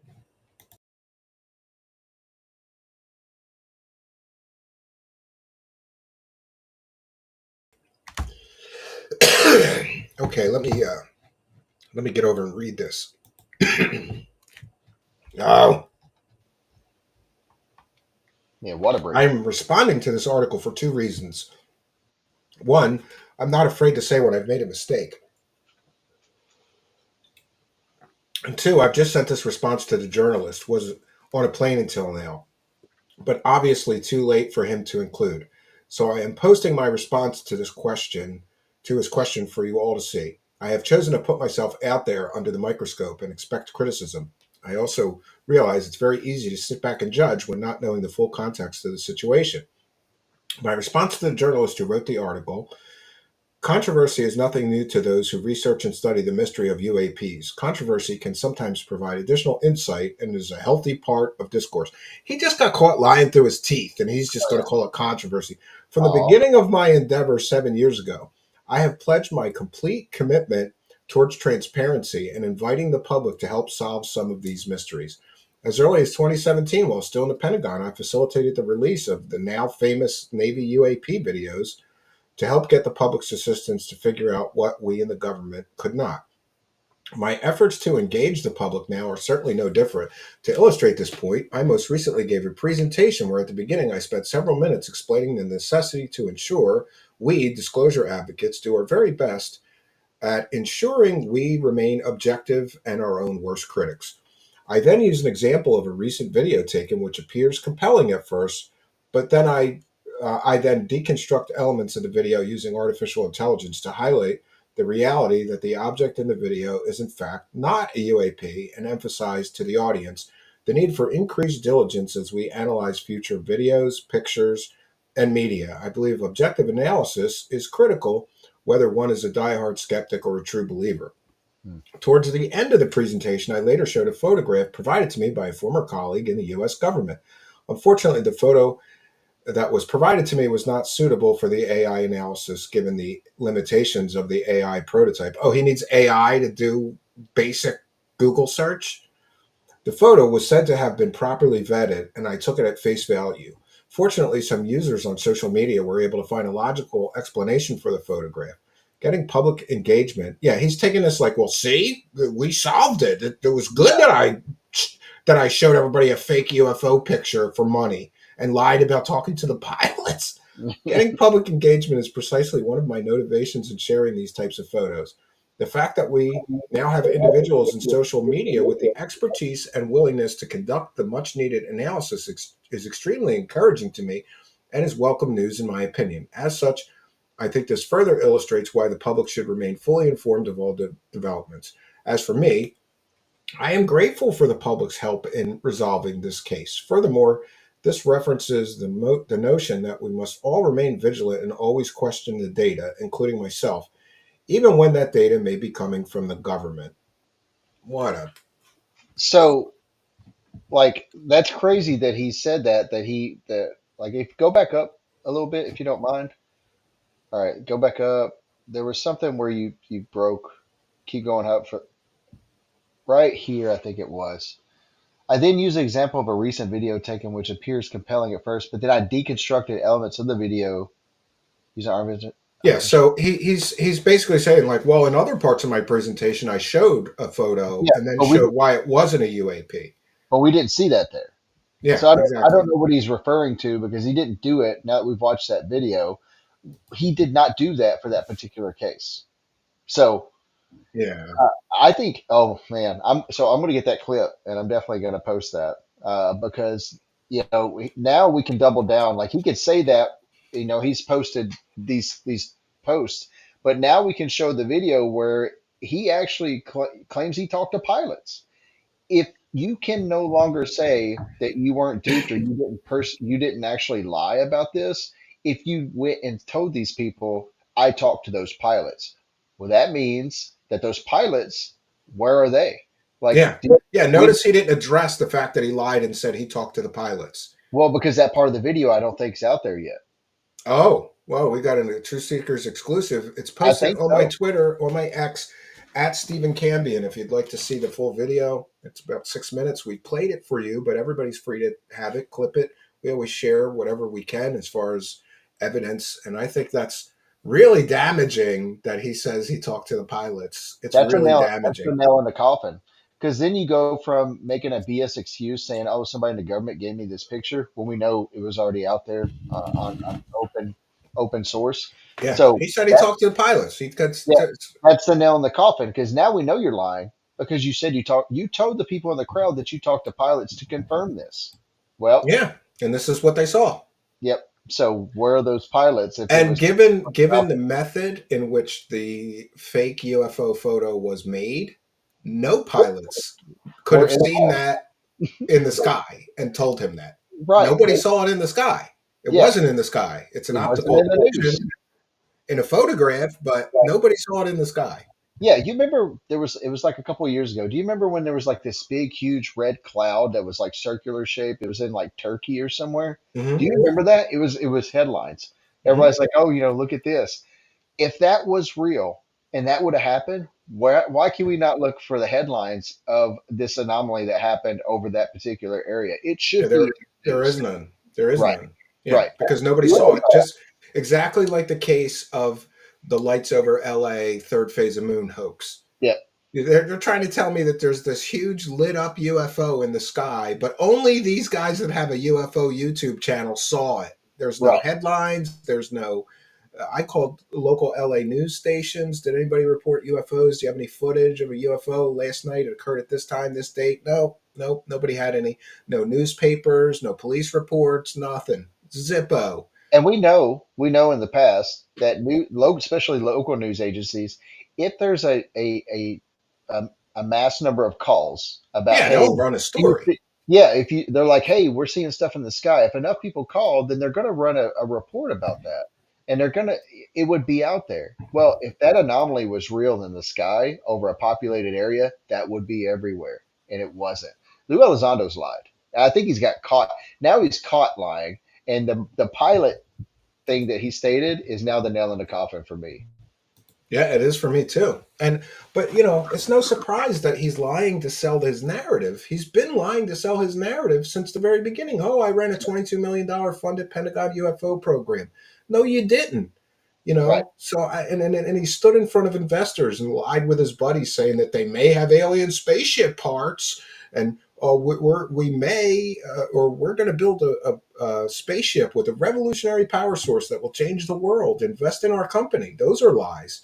Christopher Mellon standing in front of a balloon claiming it's an alien spaceship. That's lies. This thing, there's no way for him to lie. Look, if he had shown that photo and just said, these are some of the mysteries that we look into. This was a photo that was sent to me. It purports to be or alleges to be a photo of a very large craft in the sky. We don't know what it is. We're working on trying to identify it. I would have no problem. But Right. the fact that he lied through his teeth and, like, I talked to the pilots, this was taken by us near the U.S. Embassy, which all of that implies this is a government photo that I had access to while I was running a secret government UFO program. It all sounds very James And that Bond, but it's all fake. It's and a construct. that's what he was banking on. And I don't think he planned on somebody taking out their phone, recording that, and getting it to the right people on Twitter, which therefore would be UFO Twitter or X, whatever you call it. Now the story's out. Now we've doubled down with the video that you just showed about the pilots. We now know. I'm going to be a Jeremy Corbell for a minute. We now know that Lou Elizondo has lied. Like You know, now, 100%. to me, it goes from, well, he could just somebody could have gave him something. Maybe he didn't go through the proper protocol to debunk it. Whatever. Now it goes to, oh, you doubled down and said you talked to pilots. Not only is it a fake photo, but he invented a fake backstory for how Boom, he got it and boom. who took the photo. Yeah. Absolutely. Yeah, to Uh, me, that's 100% fraud, charging people money this, and lying through your teeth like that. You so charge people money to get into this event, and then you lied about a fake photo of a UFO that was on a public Facebook group saying it was taken by us near the U.S. Embassy, and I talked to the pilots, and this is what they saw. Yep. So this I'm going to go into something right here. This right here vindicates me and others that have been so critical about Lou Elizondo. Like there, I could point to other things in the past that I know that he's embellished on, but this right here is pretty much the nail in the coffin for me, and it vindicates my criticism towards him and all of the damn harassment that I've gone through. Yeah. People trying to dox me, and trust me when I tell you this, Stephen, that in the future, there will be ties to the stuff that I've been through and others that have been critical of Elizondo and the harassment and everything. It will tie back to him at some point. That will be coming in the near future. I can promise you. But I'm gonna leave it at that. Like I feel once again vindicated, and I know like I do too. Every time there's some situation like this, I feel like, the unfortunate part is all these stupid cult worshiping lunatics. Just, you're never going to get an apology from them, but it backs them off a little bit. You yeah, know, every time something like this happens, and then we have Stratton's wife coming out and saying he never ran ATIP, and yes. also he wrote that Harry Reid letter himself. Oh man, that's another one. Like when I Yeah. first came on, I was very critical of Lou, Yeah, and even he's on national television holding that letter up, but he right. forgets to tell everybody Senator Harry Reid, according to at least one person that's in the know, never wrote that letter. He wrote it and called in a favor or something, and Reid signed it for him. Yeah, so it's basically he typed it up like a letter of recommendation. That's typically what it would sound like, or a character statement, and he had Reed sign off on it. Which look, be that this is just a coincidence, but It was this near is death. He yeah, had it was near cancer. death, He was near death. He's probably senile, not in his right mind. Somebody asked him and we for a know favor. right, and we know that he was close with George especially Knapp. yeah, and with Robert Bigelow. So we've seen recently where Greenwald released the FOIA of what potentially looks like they got a sweetheart deal uh, from Harry Reid Yeah, to no bid contract, $22 million right, to study your own ranch. right. Awesome. So it's not out of the realm of possibility that on his deathbed, basically, somebody affiliated that wants to carry on a program that's already been dismantled, right? That we know that the government said, okay, we're going to pull the funding from this thing. Harry Reid's like, all right, I'm going to sign off on this in hopes that you carry on the legacy. To me, Yeah, that's probably what happened, that is and it probably makes what no happens. sense. Yeah. Yeah. So, and then Elizondo's like, look at me. I'm the head of this. Yeah, This I have a letter department. from a senator that says I'm telling the truth, and that's his only proof that Yeah. he was telling the truth. Then we find out he wrote the letter. Uh, Allegedly, he wrote the letter. It shows that there's a deliberate intent to deceive everybody. Oh You yeah. know, I want to Yeah. take a moment before I forget to thank a kind and generous benefactor, John Chow, the kind and generous $5 super chat. Still don't have the praise the cash bumpers. Linda Moulton Hale, no relation, is currently being upstaged by her floofy cat live on YouTube. It's pretty engaging. Step up your game, Camby, and get a cat. My son's allergic to cats, so that'll never happen. But thank you for your kindness, generosity, and support, John Chow, in helping us to praise the cash. For those unaware, reviewer support show. We read every single super chat. Usually try to wait till the end when we have a guest here because that's awkward, Chris. Like, oh, hold on, praise the cash, bitches. It's You, it's you remember how distracting. one of the last times I was on, you were trying to tell everybody I was going to take off my shirt, and you got all kinds of donations that night. Yeah, well, Remember? whatever we got to do, man. If anybody wants to see the average Chris's nipples, it's $20 super chat. I'll take Yeah. mine off for 50, but his is 20, right? Yeah. So, one of the things that I was thinking about recently, Chris, is that there's this. The longer that one of these personalities is in the spotlight, the worse it gets Mhm. because after a while they have this you could start connecting the dots of all the lies, the deceptions, the half truths, and the manipulation that these people are doing in order to sell their narrative, you know Right.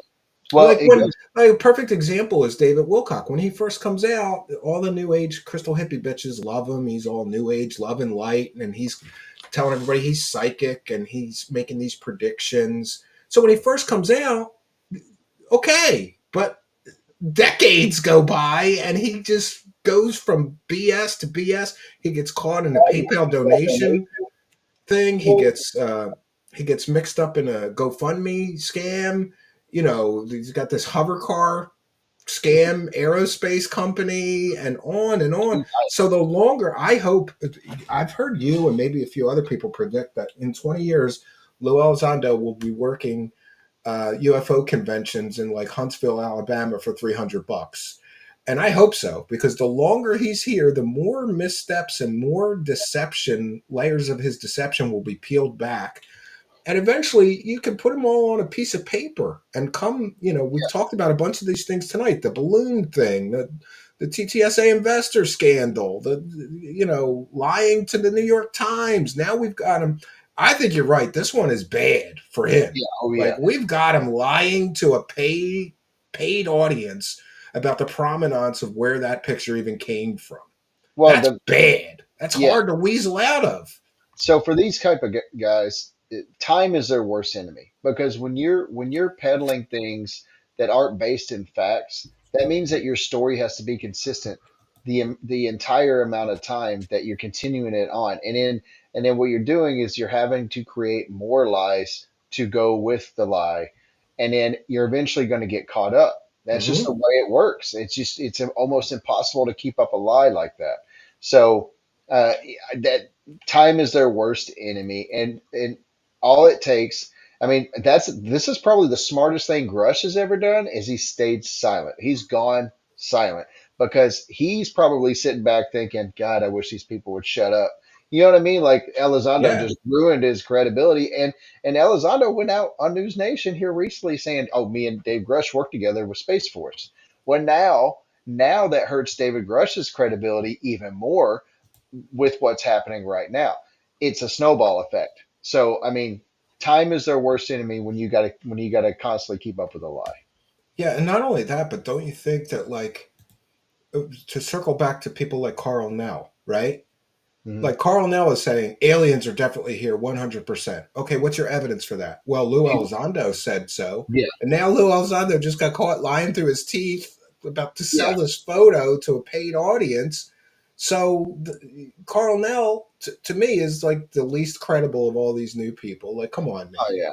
Well, You and know, then I wonder how people like I didn't see anything, but how Matt Ford is going to react to this. Like, where's Oh, he's his? going to defend him. He's going to Yeah, I'm defend sure. him.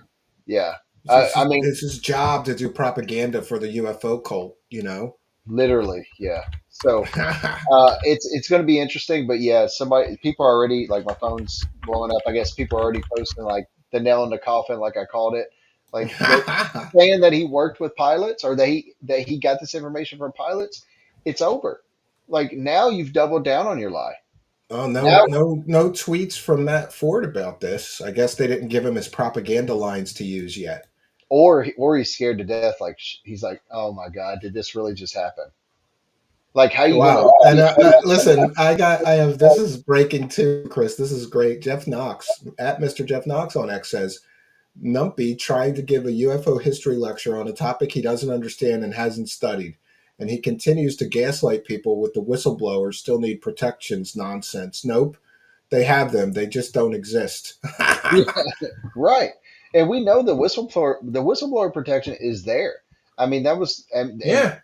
So where's Kirkpatrick all the people with evidence? You got protection, you and know?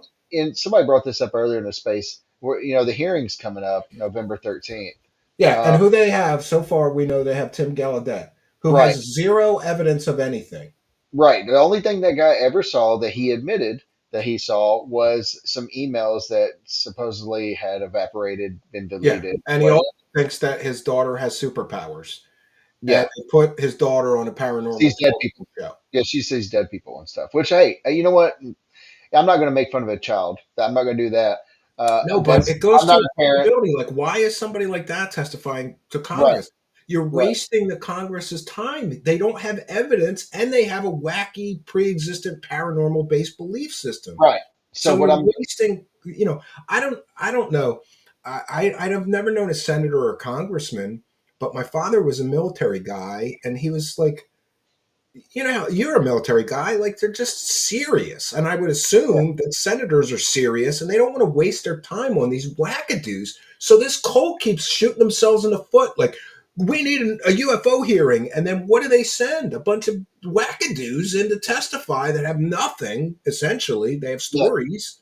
The It's not only going to do anything. It's just going yeah, to make this whole thing the subject of mockery. And how many hearings do you think the government's going to run before they suddenly realize, like, oh, all these people have no evidence? They just have claims. why don't we? So if we really want to get down to the meat and potatoes of all this, like bringing Fravor in because he's supposedly a witness and he's a pilot, that was probably the smartest move. Yeah, that Grush one is fine. Grush to me, I mean, every hard question was, I can't talk about it out here. And that was just a scapegoat. And then you had Graves, who he was never a witness to anything. He never saw anything. So here's my thing. If you want to get to the meat and potatoes, why in the next hearing are we not putting the guys associated with ALSAP up there under sworn testimony and get to the bottom of all this? Like you could start there, Yeah, put well, them under. he doesn't want to get convicted of Or, perjury. or let's talk about the guys, like get some of the guys from the Nimitz incident up there. Like, let's get some people that haven't been in the spotlight, but they were witnesses to this so-called thing. Yeah. Put them under test, under oath right there in front of Congress. People that can actually give some insight. Stop putting these people that just pander to the UFO community and they're seen as credible because of their resume. That doesn't make sense to me. Oh, let me see if I can do this again or not. No, hold on one second. Do that. So I apologize, but I wanted to share this because John from the Black Vault, more Yes. breaking news. He tweeted this, and I think it's very fair. He says it's not disrespectful or an attack to point out where we were 7 years, almost to the day after the original TTSA press conference, and we are seemingly still right here where we started. Not sure about you, but I've got a lot of questions. To the Stars Academy live presentation on Nimitz UFO by Christopher Mellon. Nimitz UFO photo is of a party balloon taken in Manchester, UK in 2005 by Steve Mora. Yeah, There you we're go. no further along. We still got the same group of people pushing the same fake nonsense And, and getting and caught guess who lying was to us. and guess who was on that stage that night? Yeah, Elizondo. Lou Elizondo. Yeah, absolutely. It's just, I think you're right. I think that this whole situation it is like It stinks. it stinks, and but it's expected. Like, you Yeah. know, I still talk to some people that are true believers, and I talked to a friend today who's he's kind of on the fence. He's coming over to the side of skepticism with Lou and Elizondo and others, but his essential argument is like, well. Of course, he's going to make mistakes while he's pursuing the truth. Or, come on, man, you lied. You lied to a paid audience for money. That's what he's a grifter. This is a grift. Here's a picture that I got from a Facebook group, but I'm going to say that a government official gave it to me. I'm going to say it was taken right by our embassy by pilots. I talked to the pilots. This is what they saw. They couldn't have seen it. It wasn't in Yeah. the sky, Lou, you liar. And Yeah. you're going to give the money back from So that's, from that event? I think that needs to be clipped, and I think it needs to be spread around. And tomorrow, it needs to be combined with what he stated. Like that whole clip needs to be played, and people need to see from his post how his post and what he stated on stage that night actually conflicts and is not true. Like Yeah. we know that he lied and he doubled down on his lie, saying he talked to pilots. Now we know he lied. So that needs to get out there. People need to see that, and you people can call us haters all they want, but if you want good representation in this community, get people like him out of it because his credibility is absolutely shot. Yeah, absolutely. Yeah. Do you think he's going to cut that from his presentations going forward? I mean, it would be hilarious if for some reason he kept it in, thinking the audience out in Georgia won't see this. But I think he'll probably cut it out. He's probably But smart enough to know somebody might film him again and then he'd be caught twice selling the oh same yeah, lie. he's going to Or be. maybe he'll leave it in and say, "Well, this has been identified by Yeah, because I put it out there. We got the help of internet sleuths from around the world, and we were able to solve this one, not a UAP." yeah, You debunk the pilots that I spoke to that took that talked about this image. know, Yeah, it's yeah. terrible, man. And I'm aware of a documentary that's being I can't say anymore. There's going to be more, Chris, that comes out I'm about sure. Mr. Elizondo, which if this isn't the nail in the coffin, I'm pretty sure that documentary project is going to be because I'm privy to some of the information that's going to be shown in that, and it is damaging. It is completely and totally damaging. You think him showing this photo is bad? You should hear about some of the other shit that he shows people behind closed doors. Oh, I have no doubt. I mean, When if you asked for the best evidence, when asked for the best evidence he has, you will be shocked by the shit that he shows people. Like well, proven hoaxed photos and proven garbage, fake hoax shit. And he's asked for the best evidence he has as a government insider, and he's showing people fake shit. yeah, This is a facade. This is an illusion of a government UFO investigator. He well, never was. He no, never was.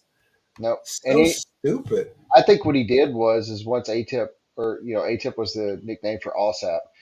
I think once that program was disbanded, then Lou decided he was going to take over and adopt the nickname of ATIP and run investigations using his actual um, government email to make it look official when he was inquiring about things, and then that way he could do a trail.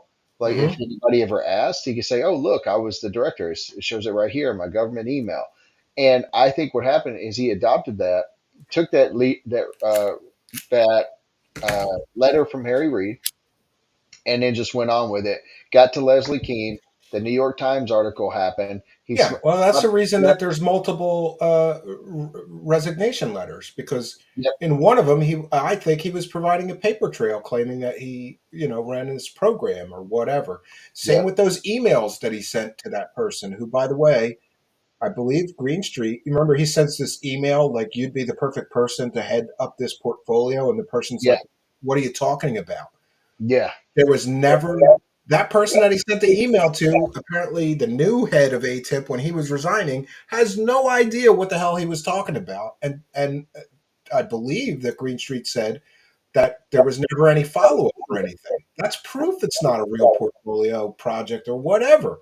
He Yeah. sends one email that was covering his ass. That was, oh, let's get a paper trail going saying I ran this portfolio or this program, and it'll be in the emails, so it'll be FOIA-able.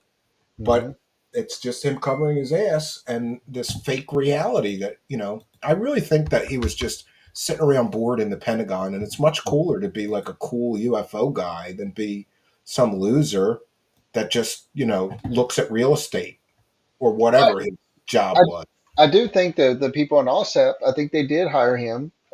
They got a hold of him, found out about his access and his counter intel background, and they used him. And then he took it a step further, and went the extra mile with it.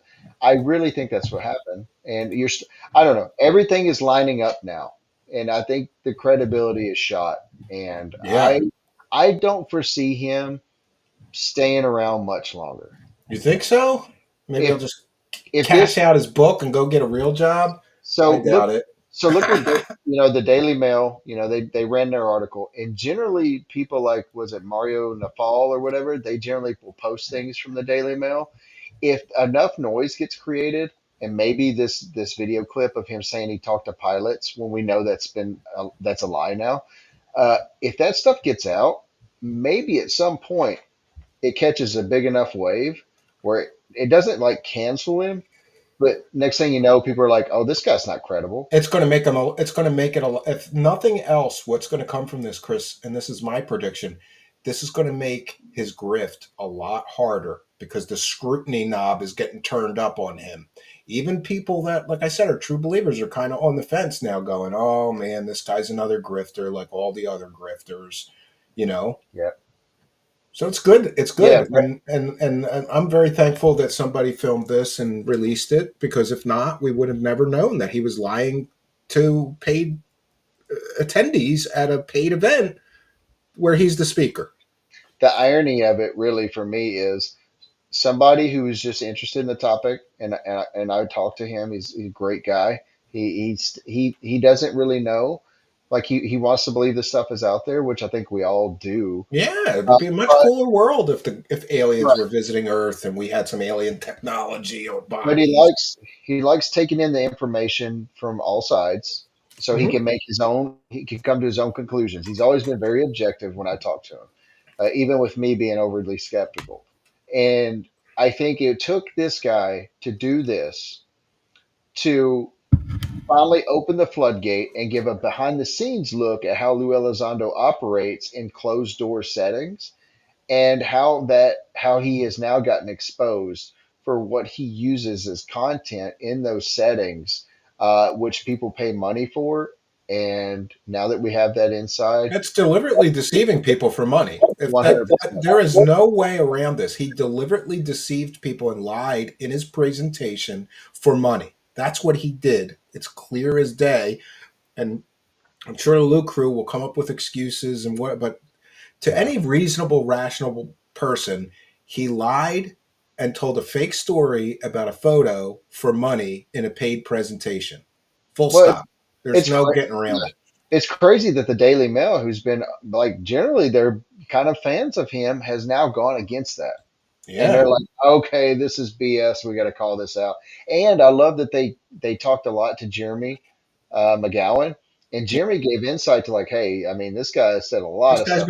This guy's been showing people fake shit for a long time. Yeah, Yeah. this he's like, this is not news to me, maybe to you guys, but here's so. And they promoted his Medium articles, and like, you know what I mean? Like now we're starting to see, hey, look, now people, look, he's deceiving, and we got to call that out. If we want to be honest journalists, we have to call that out. More props to him. Yeah. But it's pretty bad, Chris, when the Daily Mail is I know. busting you, And right? immediately, so I knew about that article before it come out. And so my first question was, there's no way that Christopher Sharp wrote this article. And it wasn't him, because I was like, there's no way he would agree to write this. But the fact that it came out, and it came out on that specific platform that usually always has Jeremy Corbell up in there or Lou Elizondo, Yeah.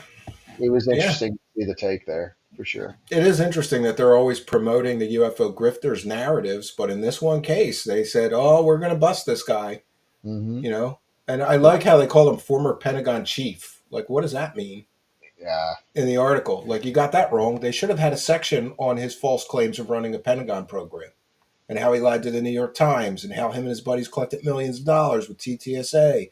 But you can't get everything. It was a decent article because it really ripped him to shreds. Well, they open the door and put a foot through, right? So maybe they start reinvestigating or re-looking into those claims and then maybe seeing it from the skeptical side now. And maybe there might be some more articles in the future where that comes out and some more things are pointed out.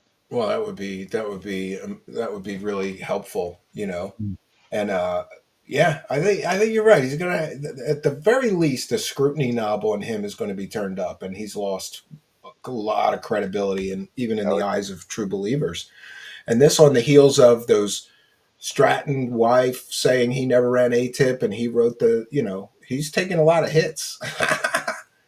But this one's a big one, I think. It's really hard to get around the fact that he stood in front of a paid audience and lied through his teeth in order to profit, you know? it's him literally like caught in the act. It's him. You can't deny It's it. him literally caught in the act of grifting. That Yes. is caught in the act of grifting. Yeah, and lying and being deceiving, and again, I go back to when we started this. The biggest thing about this field or this community is people have been wanting the stigmatization or whatever, I can't say it, the stigma to go away. Well, you have to build credibility. That's not credibility. That's the opposite of credibility. Yeah. Remember his pledge to us. One, I will always tell you the truth. False. Two, I will own my mistakes and hold myself accountable, Chris. False. I got a little chart that where I X out. Three, everyone will be treated with respect, no matter their position. False. Uh, Abuse or hatred towards others will not be tolerated. False. Yeah, I will always push for full disclosure. Okay, I put a check mark there because I mean he does do that, I guess. But not really, because wouldn't a full disclosure be that that photo was in a Facebook group and he didn't get it from the government? And no, he didn't talk to pilots? Well, when I think of disclosure, I think of him being just the activist. So I give him the You'll give him benefit. that one, but 4 out of 5, he fails miserably Yeah, on. I got a post where I take that screenshot and I X out 1 through 4. I saw that. Yeah, And then that's why I brought it up. I That's why I check brought 1 it through up. 5. Yeah. That's why So I brought it up. Well, I appreciate you coming here tonight because sometimes it's good to just talk to somebody like you here so that I know like I'm not retarded. You know? Like I've been ripping this saying this guy's a grifter since 2017 and just like you, I've been taking an awful lot of heat for it. After all, my family got threatened for hosting a filmmaker that was critical of him. And the funny thing is that nobody can deny that the facts in that film were correct. So why are you threatening me? Because I'm promoting a film that's factual and accurate? You just don't like it? It's so bizarre. yeah, We're in clown world here. it really is. But thank you for having me on. I know it's been a while since I've been on one of these, but I am back right now. Yeah, So I stopped asking you. I was like, yeah, well, Chris, I need a guest. Come on, Chris. Oh, I can't. I'm doing some yeah. things. Sometimes work takes priority, and Oh, I agree. Yeah, yeah, absolutely. You got to do what you got to do. But thank yeah, you for doing this, and also for basically, for those unaware, like this information came to Chris first, and he was instrumental in making sure that everybody got to see it, and that's well, what we all need to do. I was just like the party like involved, and I said, hey, we should probably, I can't remember if I recommended it or if he did, or we both came to the conclusion like, let's get this over to Green Street. You know what I mean? Yeah, Like, I'm glad you did because he probably I think I could have found this and debunked it as well, but he did it super quick and he's great. Like more power to him. Good for him, you yeah. know. But I could have used a bump in a big article, Chris. Uh, well, I'll tell you what, like, I I wish I had more time. If I had more time, I would have probably convinced him, like, hey, let me look into this more, and like maybe I'd have went down the path John did, because it's very easy to see once he points it out. Yeah, Uh, once you see exactly how he did it with the Google reverse image search to yeah, but find I it had, on the internet. Yeah. work is super busy for me right now, and I just passed it off. I was like, look, like you guys have fun with this. I'll check back The in when I get back internet from work. is these grifters' worst enemy. It Yeah, really is because you could find information that they'd rather you didn't know or see. 20, 30 years ago, they would have gotten away. He would have gotten away with this 100%. Right. Well, my goal has never been to come to Twitter to be famous. Like I had a little bit of a run on TikTok that was fun, but now I came over here just to get where the figure out the truth. Like, and I don't care if I'm involved in it or if I'm instrumental in it or I just happen to be in the right place at the right time. I just want to know, which I think we're on the right path, what the truth is. And you're starting to see people get exposed, and people keep asking, well, if you don't believe in it, why are you here? And I'll leave you with this: people don't understand. Like, I think I've had one or two experiences in my life that I can't explain, but Sure. at the time I just didn't have a knowledge of what it could be. Now that I think back on it, I'm like, oh, it actually might could have been this. But I also believe that in this wide universe of all of these different galaxies and planets, there probably is the potential for life. I agree 100%. It's And if there is, tremendous waste of space otherwise. It'd be right, stupid. It would make right, no sense for there to be that many planets, exoplanets, galaxies, you know, so vast the universe is. And let's just say that the atheists are right. There was no God. It's just Big Bang and it's all random chance. Well, if random chance created a habitable planet with life forms on it here, then there's an awful lot more dice throws in the universe. yep. And Statistically, maybe life is very rare, but it's got to be possible elsewhere because it's possible here. Yeah,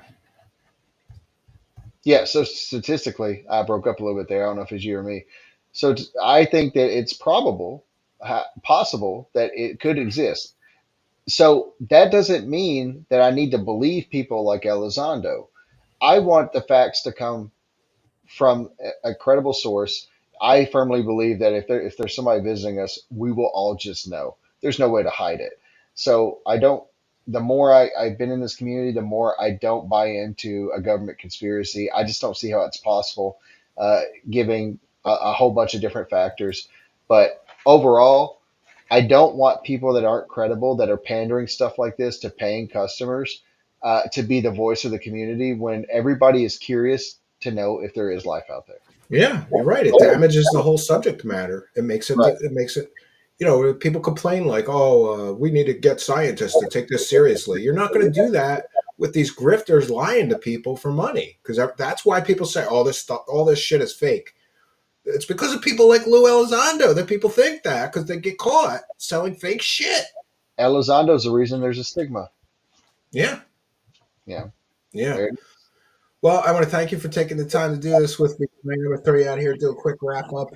I appreciate you, and thank you for sharing all the information with all of us because uh, it's it's important that we share this information and people get to know what the reality is behind the false reality that people are projecting. right. If you guys want better representation, then stop believing and platforming people like Elizondo, who has now been proven to have lied. It's plain and simple. Absolutely. All right. You have a good night. The average Chris. Thank you very much. You have a good night, Chris. Thanks. It's always a pleasure. Oh, there you go. All right, friends. So I'll take a couple of comments and questions from the live chat. Please put them in all capital letters. We're going to take a moment, however, to remind you that we're a viewer-supported show. We read every single super chat. I believe we've read those already. I'll check in with the PayPal pledges, and those of you who want to get a little bit of extra goodies, you can join our Patreon for $1, or you can become a YouTube channel member for $5. You get the same benefits, but you get some extra YouTube goodies.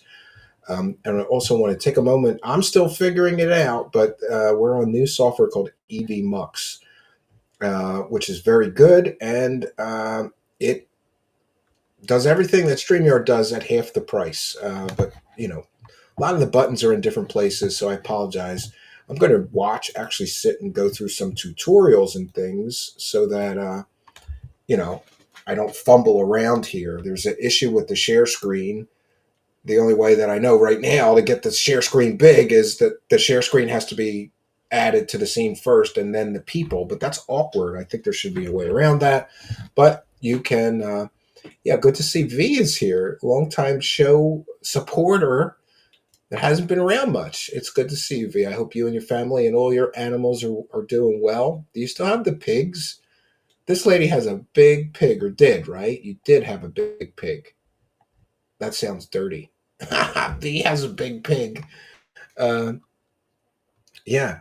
So I think that this is a stunning development in the story arc of Lou Elizondo. And at some point, I have to ask, like, how much more proof do you need that this guy's a grifter? He just got caught lying through his teeth to a paid audience for money. I'm sorry, that means he's a grifter. And people can attack me. Oh, you guys always throw around the word grifter. Well, if the shoe fits, put it on, grifter, right? uh, yeah. The real Wayne says the government wants us to believe in UFOs minus the truth part. It's a good cover story if you're flying unidentified government craft and hope to blend in. Yeah. Oh, see? Yeah. V does have a big fat pig and says he is doing great at 790 pounds. Wow, that's a lot of bacon, V.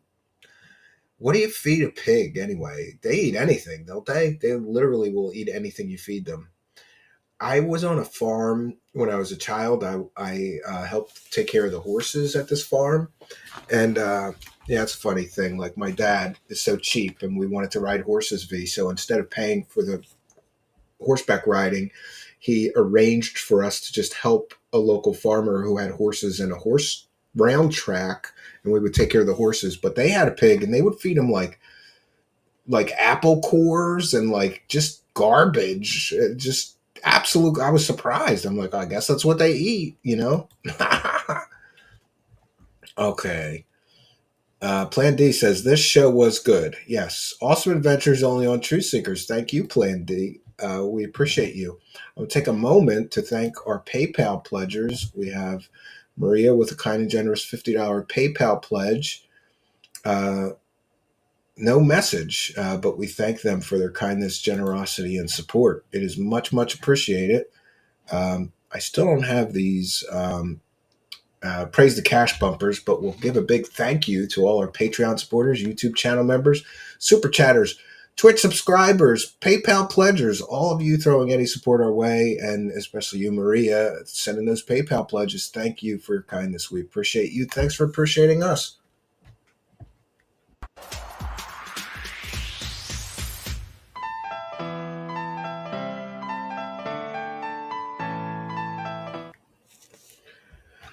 All right. Emerald Rascal says pigs are pretty smart. Yes. Wow, my brother-in-law gets scraps from restaurants for feed. Our conversation has descended into pigs. Happy Halloween. Hope you get all the candy you like. Yes, tomorrow is Halloween, but I will still be here at 9 p.m. Eastern Standard Time. And we are going to have Christian Spadavaccia. So this week is heavy laden with guests. I was going to do this show tonight solo, but Chris said, any special guests? And I said, sure, come on. But tomorrow night, we're going to return to the wacky world of Wilcock. That's right. Our wacky world of Wilcock coverage is back, even under threats of getting me arrested and suing me. Yeah, right. David Wilcock is a clown show, and I'm going to continue to cover him. So there's some really great recent revelations by a researcher. He's been here before talking about David Wilcock's shady aerospace company, Stavati. And we're going to spill some beans tomorrow. And boy, it's going to be excellent. For those unaware, we did an episode yesterday with Shane the Ruiner, who was supposed to get Corey Good's job but turned it down. And then Corey Good got the job telling lies with David Wilcock, right? Get out the Dr. Stephen Greed mask for Halloween. Well, I got to do a serious show tomorrow, but maybe after the show, we'll open up the panel for all of you wackadoos to come here, and I'll do that. Maybe I'll be Dr. Stephen Greed or Linda Moulton Howdy Doody or some of our other characters here, right? And Algaray is here and says, I love the wacky world of Wilcock, holding down the Twitch chat. I'm glad that you enjoy it. So I think we've done our due diligence, friends. I will be back here tomorrow night, 9 p.m. Eastern Standard Time. no place I would rather be, and I hope that you will be here with me. We truly appreciate you and your support, and I got to do the proper YouTube thing and remind you to please like, comment, subscribe, and share these videos on your social media. It really, really does help. So that's all I got for you, friends. If there's any new developments in this Lou Elizondo lied through his teeth story, we'll be bringing them to you. So that's all I got for you, friends. Until next time, my name is Stephen Canby, and good night, and God bless all of you.